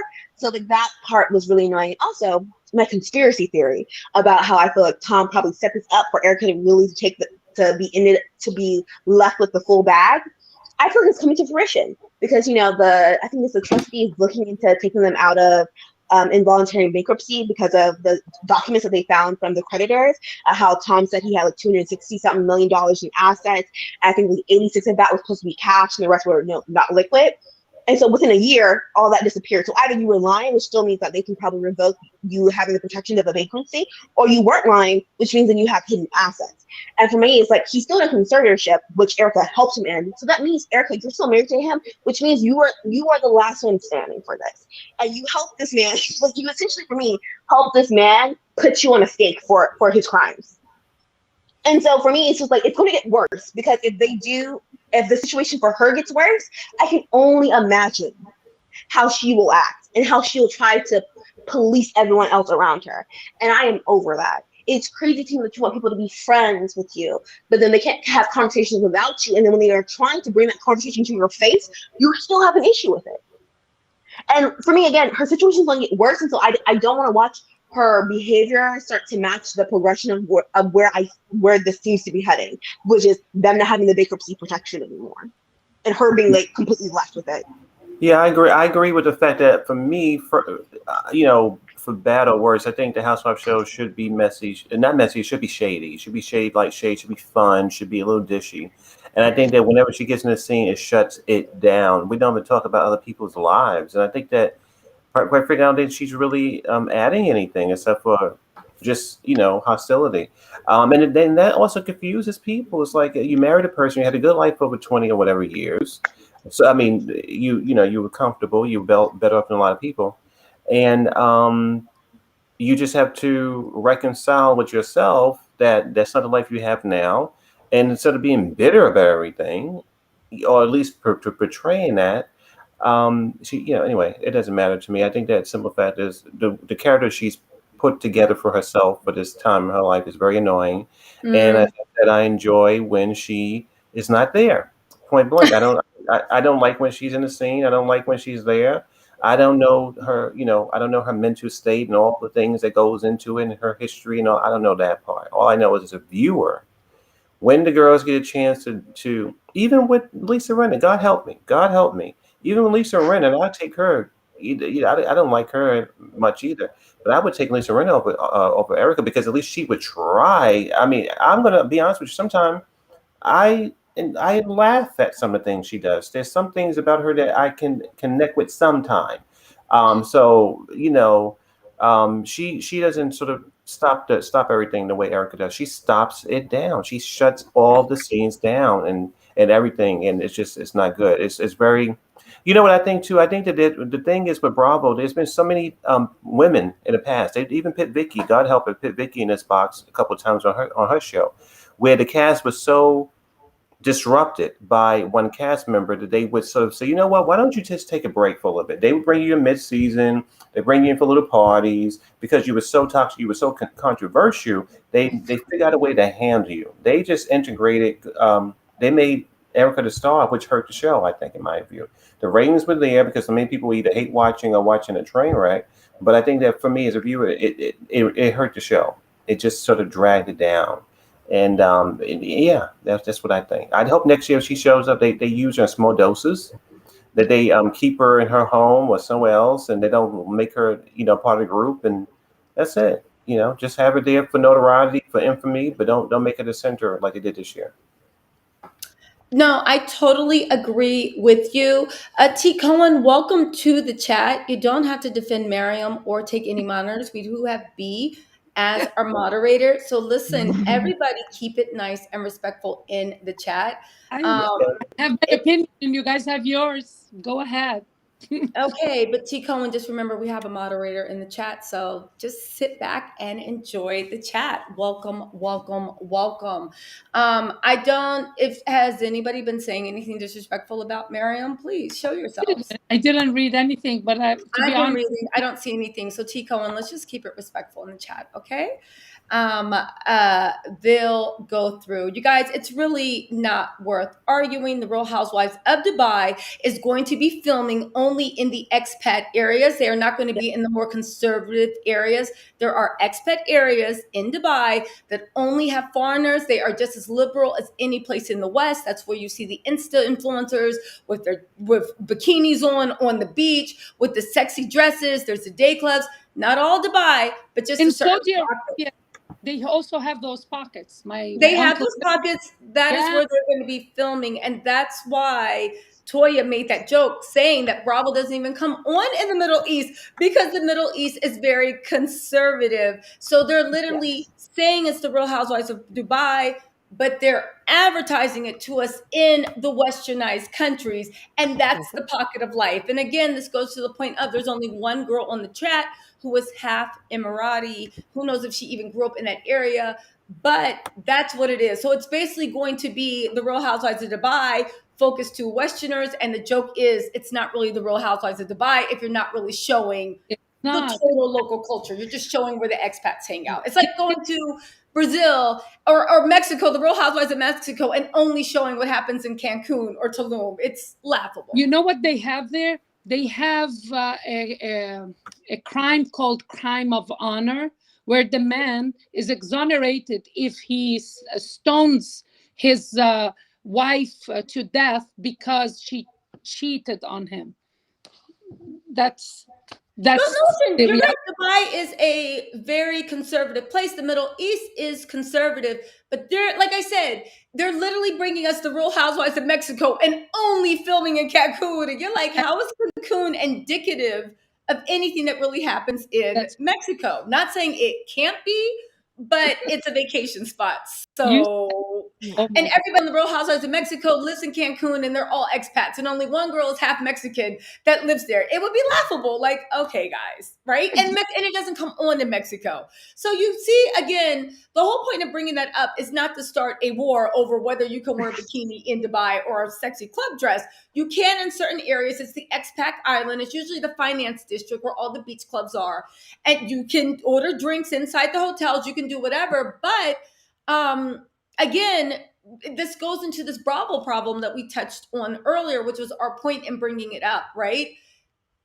Bravo is not like, again, they're doing the same recipe in a different culture now. They're bringing us the Real Housewives of Dubai, and this isn't an authentic Dubai experience, but they're supposed to represent it. So that was the joke about the Real Housewives of Dubai. Not enough for us to actually go to war over.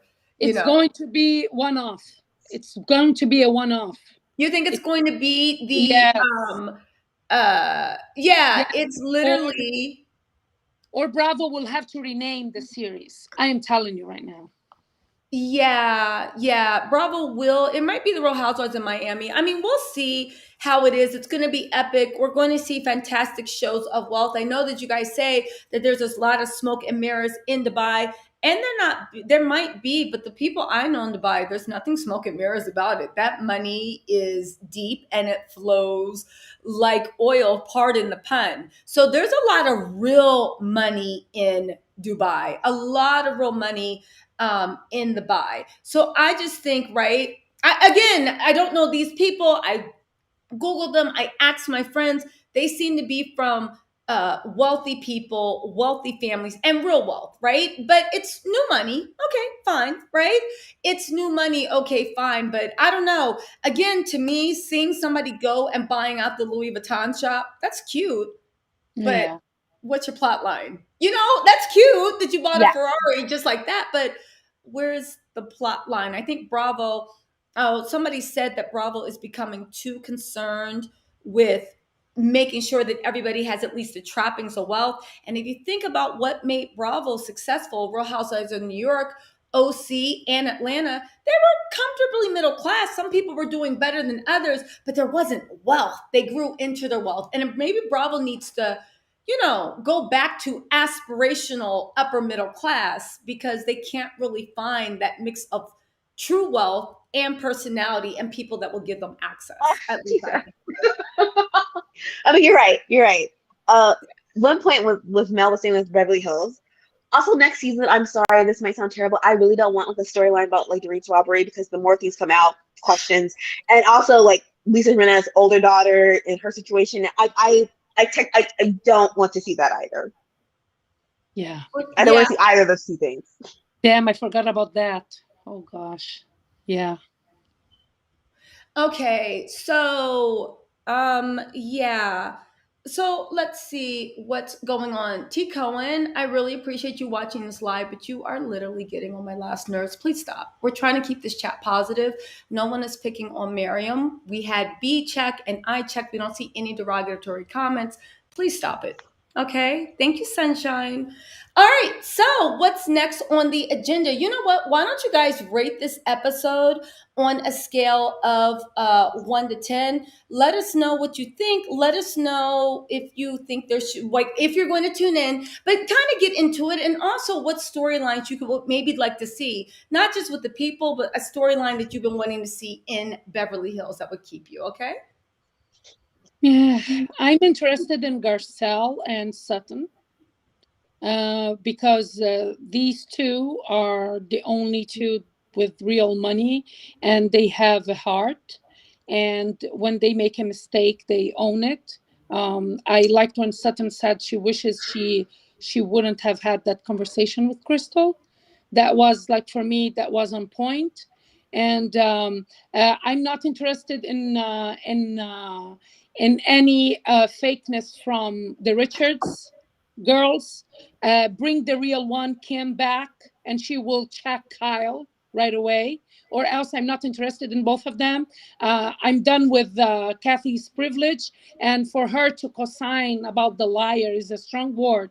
When literally Garcelle was called a bully, and nobody said anything. I wish we told Dorit not to call her bully. I wish Dorit did not yell at Garcelle just now, a few hours ago. Like, nobody said anything. Erika is going to be more lies. She gave us a lot. I will rate this episode 100 steroids, gaslighting. This is my rating. There was nothing new. It's the 4th hour that we can't get back. It was draining. I wanted to break my TV because I couldn't. It was really, I was very triggered by the difference, everything you pointed out. Other people, like for much less, were checked way more. And Erika, she was given a platform and she was guided with words like Andy, he's the one who used why you're triggered. Like, when he says triggered, it means like she has been called a liar when she was young, and that traumatized her. So there's a lot of connotations to that. It was very calculated. It was horrible. And I'm not interested in Lisa Renna again. I'm not interested in Kyle, like she's like just being a Bobby Fischer, just having other people have the storylines that she's just stirring the pot. I hope Sutton asked for her money back. Kyle didn't deserve a dime of that rental. She didn't. No, not at all. It's weird the way she wanted the money. Who else was renting it out? They weren't planning on selling it, but she was literally acting like she was doing Sutton a favor for paying market value for her It was house. on the market before the renting. They've been trying to sell that house. That's why she took it out for Sutton to rent it, because they've been trying to sell that house. Yeah, it was just weird. It was weird, Yeah, it was bad. It was bad. I'm like, Definitely. So Kaya, what's your takeaway of this? Oh, this was like a 4. Just I I I get it was about Erika, and truly I think like when we were talking about every season they pick someone to bully, and usually for me I think it's like bullying because they're jealous of something of that person, whether they don't have to work as hard to get the money they want, being able to have more shows, being in the positive Bravo. But this is literally Erika's turn only because we would have rioted Bravo if they didn't talk about this. This is the truth for me. This is the only reason why they brought this up. If this wasn't as serious as it was, this would have been like every other lawsuit those women and their husbands go through, and we would have not seen anything. Like the same way Dorit was chasing around the pool with the Bravo cameras there, and we never saw it. That would have happened if this wasn't on the scale of which it was. And so for me, it's just like there was just okay, it's the Erika show, but the fact that there was really like not really facilitating a conversation with the rest of the women, especially Sutton and then Garcelle, I felt like then what's the point of talking? It's like no, if she can spill out about her feelings, but her feelings about people's actions and words, and you're not letting the people talk about their action and words, then we're not having a conversation here. This could have been a interview that I could have ignored instead of like being a part of a reunion. So that part for me is just like, and as Miriam said, the whole like the Garcelle bullying thing, It's just there are a lot of points that were missed that could have at least made this more whole and not made it feel like we're just watching Erika prancing live in front of our faces. When it comes to like the next season, I watched Beverly Hills when they first came out. I loved like the wealth spoil battles between Adrian and Lisa Vanderpump. I loved all of that. But now it's just like these women who are vibing to like have more money other than Sutton. And we know Sutton got that coin. And Kathy's fine. But Kathy's a friend of, and I'm kind of over her too. It's just like there's really nothing going on here. Kyle is trying to be like the rising star of the three sisters now because her and Mauricio are making money off the backs of Kathy's husband, but they have a whole bunch of lawsuits that we've never spoken about. I'm sorry, I don't want to hear about the Reeds break-in because that police report came out and it was questionable. That police report. What's the police report? Yeah, talk about it. Okay, the police report, basically there's no mention of like the alarm sound. They asked for anyone to give any information, but they just said, oh, 3 black men in black hoodies and black pants and a black truck. They didn't tell us it was an older model truck. They didn't say it was a pickup truck, an SUV. There was no description how tall, if they're black, okay. They could be black robbing you, but 3 black men walking around that neighborhood that she lives in. Okay. No description of how tall they were, if they were thin, if they were muscular. It was just 3 black men, black truck, no make, no model, no kind of year, date, or anything like that. A photo of the glass breaking in, and let us know if you have any information. That was the police report. Yeah, that's so odd. Listen, that whole thing I did a live with Grace Report, it struck as odd, and I felt bad for questioning it because the thing that struck me as odd is you just had a home invasion and you're filming for the cameras that day. Like, what? I know people are talking about like, well, we can't like figure out how she would like handle trauma, but I'm just like, it just seems off and weird. And people are like, well, because your children were there was no way. I'm just kind of like, the children for me is like the piece that kind of like makes people think it's more believable. Because my thing is like, they must have been watching you. And so no one in this neighborhood of white Hispanic people noticed 3 black men just hanging around watching this home for them to avoid the children's room and go straight to your room. Like, she was begging for her life and the glass got busted out downstairs. And if anybody's ever heard a glass door shatter, I have. It is not, again, anything can happen. It's not silent. And even when the glass falls down, there's still noise. And listen, the whole thing, I was like, listen, I don't want to be skeptical, even though you guys know I love being skeptical. I know. Because I didn't want to be skeptical because I'm like, sometimes the truth is stranger than fiction. But now that you tell us about the police report, it's like, okay, no, this is just strange, whether it's truth or fiction, And like, there was no link to anyone's videos. I'm like, at least a Ring alarm system can cost you like $200 a month. Like, at least, where's your Ring alarm system to show us the videos of people, your neighbors don't have any videos? How are you asking the public to help you and you're not giving them any information or anything to go off of to help you? Well, Miriam has a good point. She said maybe she'd already signed her contract and could not afford another lawsuit. I had my Halloween decorations stolen, and the Ring video of my neighbor caught the thieves, and I got the pumpkins back.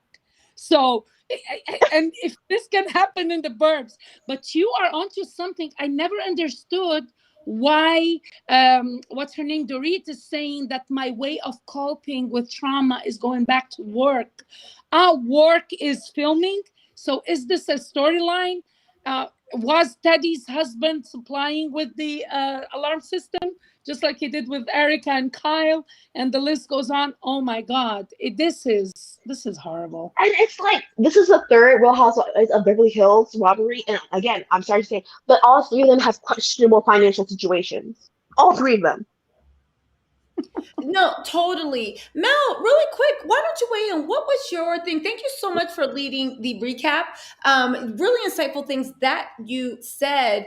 What was your takeaway from all this? Did you think this reunion gave what it was promised to do? Do you think Andy delivered? And what could persuade you to watch next season? Well, nothing can persuade me to watch next season. Because I will follow Garcelle and Sutton on Instagram. I don't follow anybody else from that cast on Instagram. So I follow them and keep up with their events and things like that. But other than that, I think I'm over it. I think that for me, it just sort of, it's very heavy and one note and boring. It's not really anything that's really engaging. The shade is not good. Everybody's sneaky. Everybody is like, weak in some way. It's like, it's not, I mean, it's really crazy how the show changed within a couple of years. Like a couple of years ago, we had a little life to it. And maybe it's the, what's so funny? Maybe it's that Kyle, God help her, she pushed off Lisa Vanderpump. We don't have a sister around anymore. There's some other more interesting ladies on the cast before, and now we have what we have. I like Garcelle, I like Sutton, and everybody else is sort of don't have a backbone.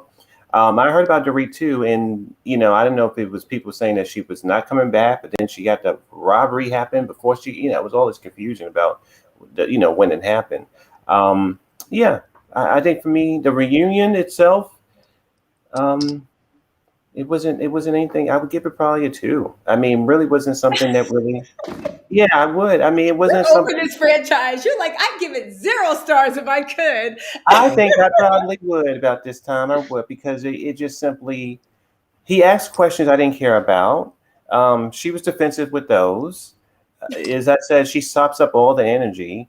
The thing is, I don't think that the girls themselves are without interest. They have things happening, and in fact, we just couldn't see that this year. And I think that my fear is that we won't be able to see it as long as she's on the show. In my opinion, as long as she's there, we won't be able to really get a full rounded, healthy laughing. I mean, she doesn't laugh. My God. I mean, you know what? I guess if she's playing that character about being grieving and stuff like that, I guess you wouldn't laugh in this time. But yeah, she needs to just sort of. Yeah, it's not my show right now. She's on the show. I'm not. It's not for me. And it's not even, I get the victims, all that kind of stuff. Just as a viewer, she's annoying, and just it's very boring to me. What's so weird about it? You bring it up, Mel, Kaya, and Miriam. The fact that they're trying to center Erika and make her the queen bee of Beverly Hills, right? Now, I do feel you, because one of the reasons, it's funny you said she sucks up all the energy in the room, because before, whenever Erika was ever in the scene, thinking back before the season, she was always very cold, very whatever. She never laughs. Yes. She never cuts up. And when she does laugh, it's like, that's when Erika shows her age. Not saying 50's old, but she carries herself by someone that is not, what's that word, like young at heart. Some people She are carries young at herself heart. like sundresses. Yeah, that's what it is. Erika's not a young at heart person. So even when she does laugh, it's like, and she pushes her sunglasses back on her face, and you're like, all right. Like, she never really cuts up. She never really, she had that Ice Queen thing, which was fine as a side character. But you're right. Who wants to see another season of somebody bowing down to the Ice Queen when there's so many other interesting things? And also, I agree with you, Mel. They didn't really deal with, they really didn't deal with the whatever Erika's scandal enough to make it satisfying to me on any level. So I don't want to see them playing that little coy. Ooh, let's send Sutton out there to be like, Erika, did the widows get paid? And then Erika's like, shut the F up, and going after her and windmilling her. And all the girls are like, Sutton, why would you do that? She's going through a lot. So even then, it's like, if you guys aren't going to go for the jugular, and we know that the Real Housewives can go for a jugular. Remember what they did to Phaedra and Apollo? Right? They went for the jugular and showed us the ugliness. So we know they can go for the jugular. So I agree with you. It's like, I don't know. I think next season, I mean, what am I saying? Of course I'm going to watch, but I might hate watch, but I might jump in and out of episodes. Yeah, because right now, what did the reunion, again, had the reunion been an hour and a half, I really think it would have been explosive. And it would have literally left us hungering for more, right? And they could have said, you guys, we can't get to everything in an hour and a half. And I'd have been like, yeah, okay, next season. But because it did 4 reunions, and the most we got was Andy being like, oh, here's something else. And I was just like, that's all, okay. Yeah, not to cut you off, Tisa, I'm sorry about that. I was going to say, what I was thinking about too, when you were just saying, I was just saying, nobody is coming at her with common sense. I'm talking about like down home, common sense, like, girl, stop it. Just real. Don't come at her so professional, like, you're trying to be a knockoff Barbara Walters. That's for Andy Cohen. And don't sit over there and be a coward and weak like the other girls. And don't, so for me, I just wanted to go, girl, listen. And just like step to her and really talk to her. I don't think for me in my life, I'm not an angry person, but I got to get my point across. I'm not going to be going like pounding somebody, but you're going to be like, okay, if somebody's really that delusional, we're like, girl, it's not that, what's up? What's going on? What's up? Let's just do this. Let's talk about it. What's going on? What you think? What is going on? Let's do this and talk about it. I don't have to scream at you. You don't have to scream at me. You can scream at me if you want to, but I'm still going to be like, what's up? What we doing here? I need that. I don't need the theatrics. I don't need fake interviews. I don't need people too scared. I don't need people too angry. Just get her. Let's just sit down. You can perform if you want to. I remember Mariah. I love Mariah from Married to Medicine. She said, "Listen, I'm not here for her stunts and shows." I mean, it was one of her reads, one of her many reads, and I think that would be for me. That would be for me too. I'm not here for the stunts and shows, girl. You're a human, so am I. Let's talk. Let's do it. We don't have to yell, because then I'm going to show you the hand. I mean, the hand meaning I'm going to put it up and I'm going to walk away. Yes, we don't need to do all that. I think people need to just calm down. She can be angry, but I don't need people to be scared, and I don't need people to do fake interviews. I just don't feel people came at her with common sense. Like, you're blonde, you're beautiful, you have opportunities. What are you so angry about? Like, let's just get to that level, and let's be real. And then I think it was 4 hours, or maybe they said 12 hours or 19 hours of sitting there with just BS. And yeah. Been angry. And nobody was, not even the women, they didn't call him out. They were trying to show to get sympathy for Tom by showing that picture, that staged picture that the glam squad of Erika must have done a bruised eye on him. Listen, anybody, when you see them in a suit, you feel that they're more powerful.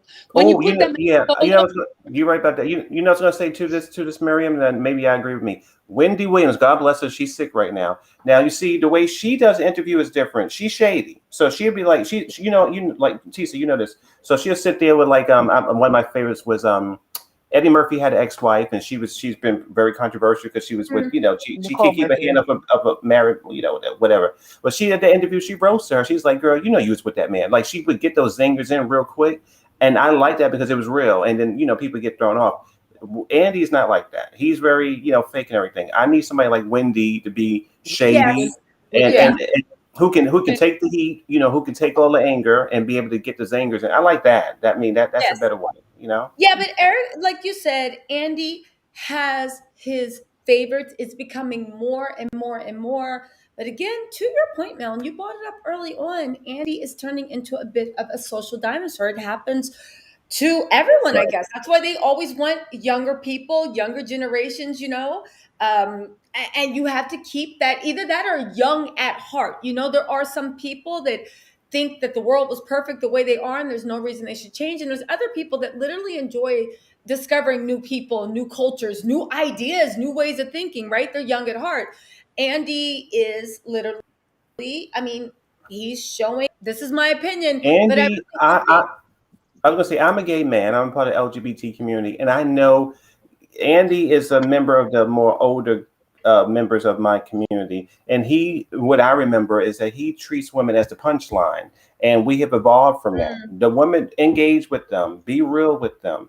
Don't always make fun or don't always sort of coddle them or be shady. Just be very real. And maybe we need another person to come in there who's more evolved and not really is, like you said, like not this dinosaur who think you have to, he's tired. He's tired. He's old. He's yesterday's news. He's not really on point anymore. And I think he's not good at interviewing, in my point. Do you believe that Andy was really honoring the housewives in his new book now, the inspirational quotes of women who inspired me in entertainment and in the housewife world? Like, isn't it like so funny that he published this book and he is saying that it said respect and admiration for the woman at the same time that David Quinn published the other book that it's not all diamonds and rosé. Like, this is so shady. He's a shady elitist guy, and he didn't work him. He always tries to portray that he worked hard to get to the top. No, he has been given a lot of opportunities that other people wouldn't have had. hadn't he been from a certain Mm-hmm. socioeconomical like community in New York City. He has been in he was working at MTV at some point. He worked in production companies. Breaks that people die to get. He had them at his fingertips. But then he got this niche, the housewives.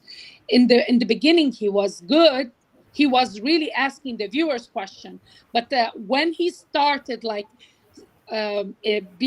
being in bed with the housewives, meaning like making friendships and alliances, this is when everything started breaking down and falling apart. But No, I think it Well, also I was going to say, twofold. oh yeah, I was going to say, I'm sorry. I was wanted to say, meat, Miss Meat. I see meat. I'm not saying that Andy's too old. I don't think anybody's too old. I'm just saying, for me personally, his point of view and his tactics are very old. His tactics are tired to me. And I think that he has to evolve. And I think that if he's 70 years old, wherever age he is in his I'm life, old here. I'm 50. His ways yeah, are no. old. His age is no, not it's his just age. that it's, listen, His age is not people. my issue. It's his tactics. His tactics Yeah, is I old and understand. tired. Yeah, No, that's what Mel was saying. Sorry to overtalk you, Mel. that's But I have okay. to say, Mel was actually making the point. Maybe you came in a little late. And let's talk about this, right? There's nothing wrong with knowing that somebody is young at heart. I know 80-year-olds that are young. When you were young, you were open to new things, learning about new cultures, new people. You want to be a sponge and you want to live it all. You have like you live 20 lives when you are young at heart because you want to actually take it in. It's not the fact of Andy's age. It's his No, mentality that he has decided that his version of the world is the best version, and there's no need to show any, at least from what I see as a viewer, I don't know him personally, to show grace to any other version of that reality because it's nonsensical. Now, to your whole point of like Andy's opportunities didn't start with the housewives, I agree with that. He had Bravo, he had this, he had that. He was on the New York social scene. But I think the point Mel was trying to make is if you read All Diamonds Aren't Roses, right? Um, uh, uh, he literally said that, he made Carol Reswald should thank him and this and that. So, I mean, again, who knows what happened with Andy? He's been evaluated. But I do think in all creative processes, when it's something that needs to constantly evolve, even with corporations, you look at head CEOs that maybe take something to, hold on a second. You look at head CEOs that take people to the, and I'm talking about creativity rise. A head CEO could take a company to the upper echelons and literally have them coasting on the top of the NASDAQ 500 for 6 years. But what happens when that leadership doesn't see like the next wave? When it comes to creativity, you have to jump on the next wave. We even see that in YouTube. And if you miss the wave, then you miss out. So just because, it's just the nature of being a creative. That's why even your favorite TV shows don't run on for 30 years. Look at Star Trek. That's been on since what? My grandfather was a kid, but they always have new iterations. And I don't even know what iteration they're on right now, but it always just keeps Yeah. recycling. So I think what it is, it's just like that creative energy. Like, can we get uptick of creative His energy? ways are getting old. That's it. It's not his age.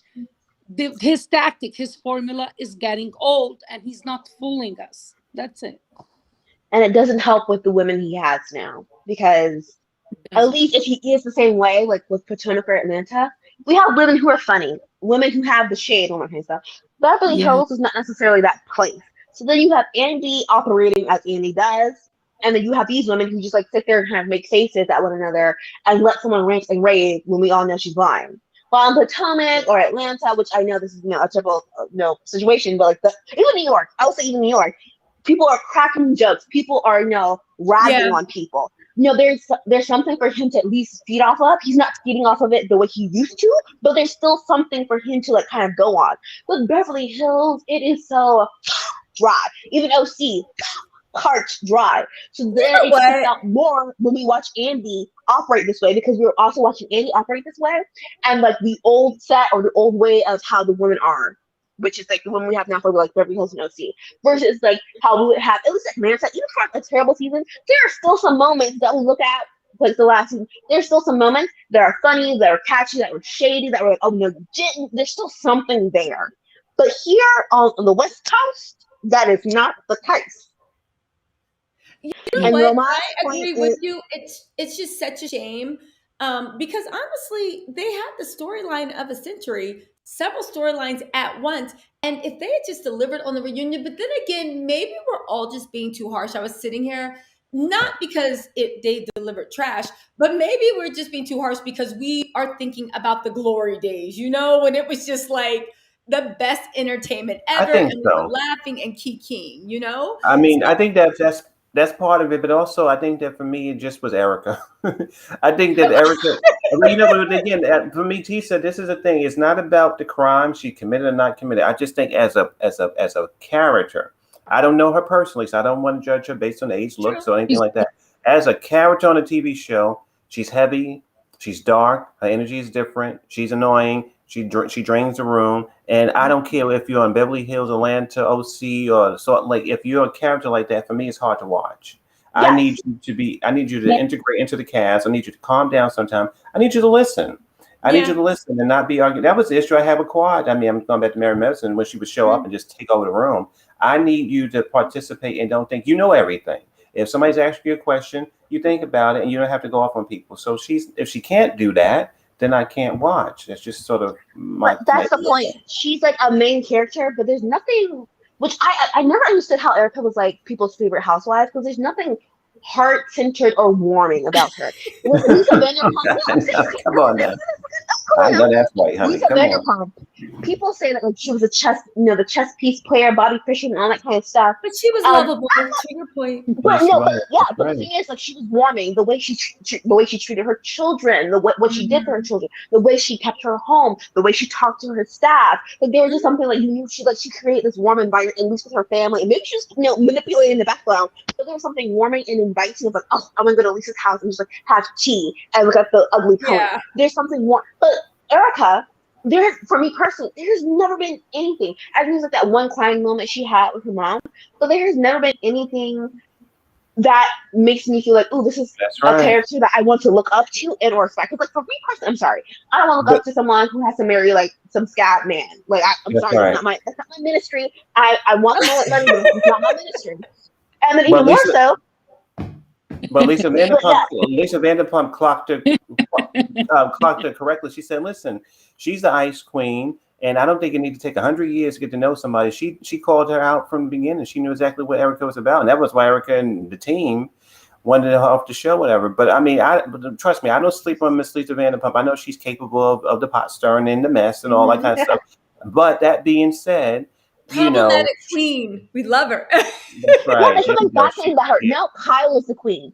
Yes, Kyle runs a nice home, No, she but then never. no, she's supposed. People hold her as that. God. She's not my queen, but people hold her as that. But then it's No, also like she though thinks she's. we see a bit of her family life, but like also there's some secrets and some like what's Mauricio doing when he's not with you. Like what Brady's not a liar, right? So what happened there? But even more so, it's just like also, but we don't even see her operating as a boss. So like, how are you leading the pack? Because we saw Lisa act like a boss. We saw Lisa act like a boss. She handled her business like a boss. But Kyle, she's like, okay, she's a good mother. I will give her that. But then other than that, it's just kind of like she doesn't make Queen Bee move. So when Erika called her the queen, I was like, how, when, where, what happened? Like, my brain short circuit. And now Erika's supposed to be. I completely agree with you guys. You guys, listen, thank you so much. We have wrapped up Real Housewives of Beverly Hills. We made it through the season. We had a lot of high Thank hopes. God. Thank God. Holy Spirit. Garcelle gave us a lot of good moments. She did. She knows how to navigate those type of rooms perfectly. And anyone that's ever been in the corporate space applauded Garcelle because she navigated those rooms like a champ. I do think that, listen, I give the whole season, I want to give it a 5, but I feel what you're saying, Mel, about the 2 because they kind of raised our hopes, and then they didn't deliver. So, the season was what it was. We got through it. We did this, we did that. But I agree with you, Mel. I don't know now, since it's going to be Erika part 2. And to your point, Kyra, Erika is so cold. And, nobody could talk about her because she's the boss. It is what it is, right? After everybody. She's keeping check. She's keeping score. Next season is Erika playing that she's vindicated because she's gonna get away with it. She's gonna do like maybe a plea deal or some kind of sort. She will get out of this paying the minimum as she can get as she can. So that's the next season. I don't want to watch that. I'm not. I refuse. I really do. Holy Spirit Exactly. activate. And the what we saw from the Potomac housewife reunion, just the trailer, that was lit. I already know that that reunion is going to deliver. It wasn't like they're faking or they're mounting stuff, but this 4-part was pure gaslighting.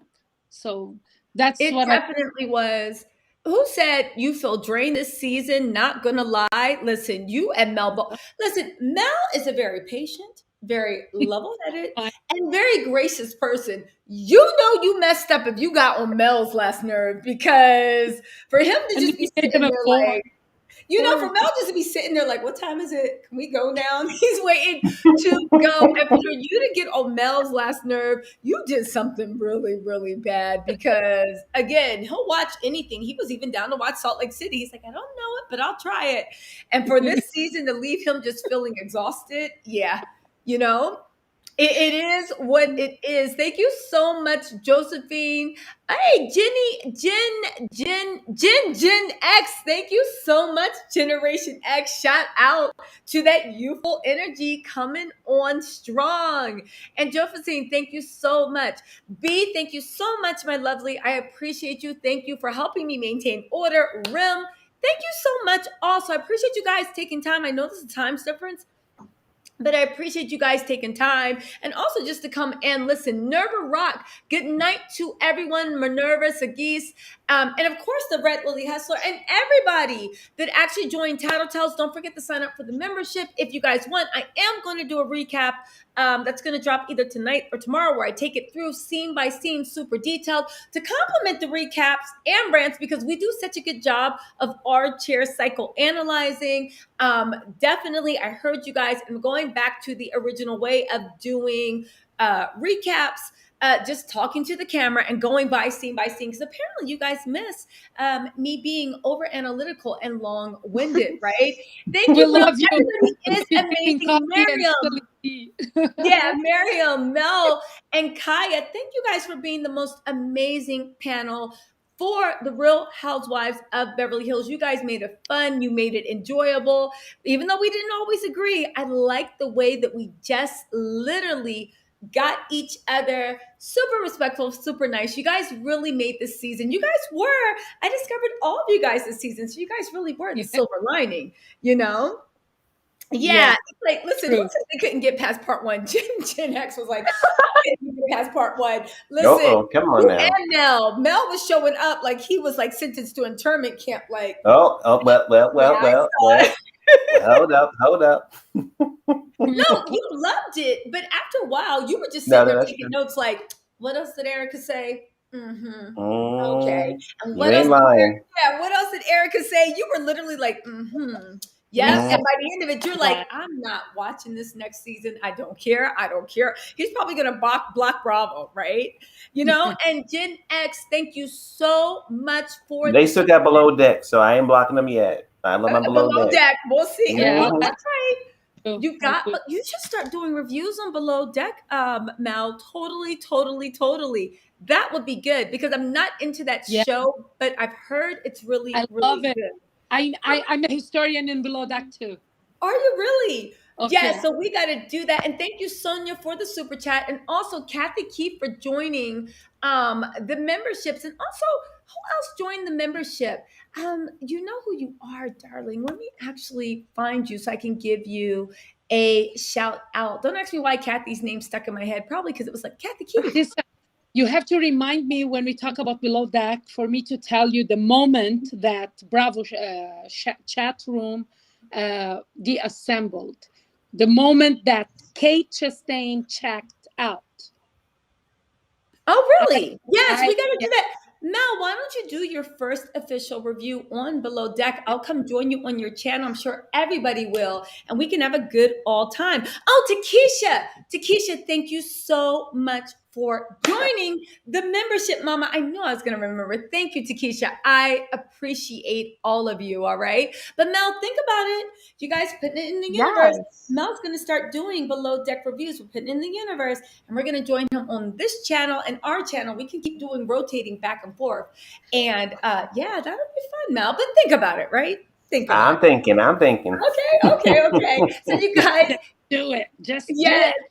Just do it. Yeah, so you guys, thank you so much for joining, and I will see all of you guys. There'll be a video up. I'll have videos doing, and also we have the Real Housewives of Potomac. I don't know if they're doing a reunion this Saturday, right?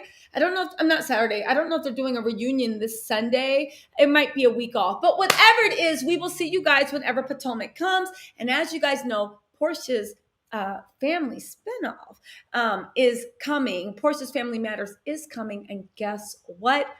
We're reviewing it. Your girls reviewing it, and I got something special for the review. All right, you guys. Thank you everybody for joining, and I will see you guys next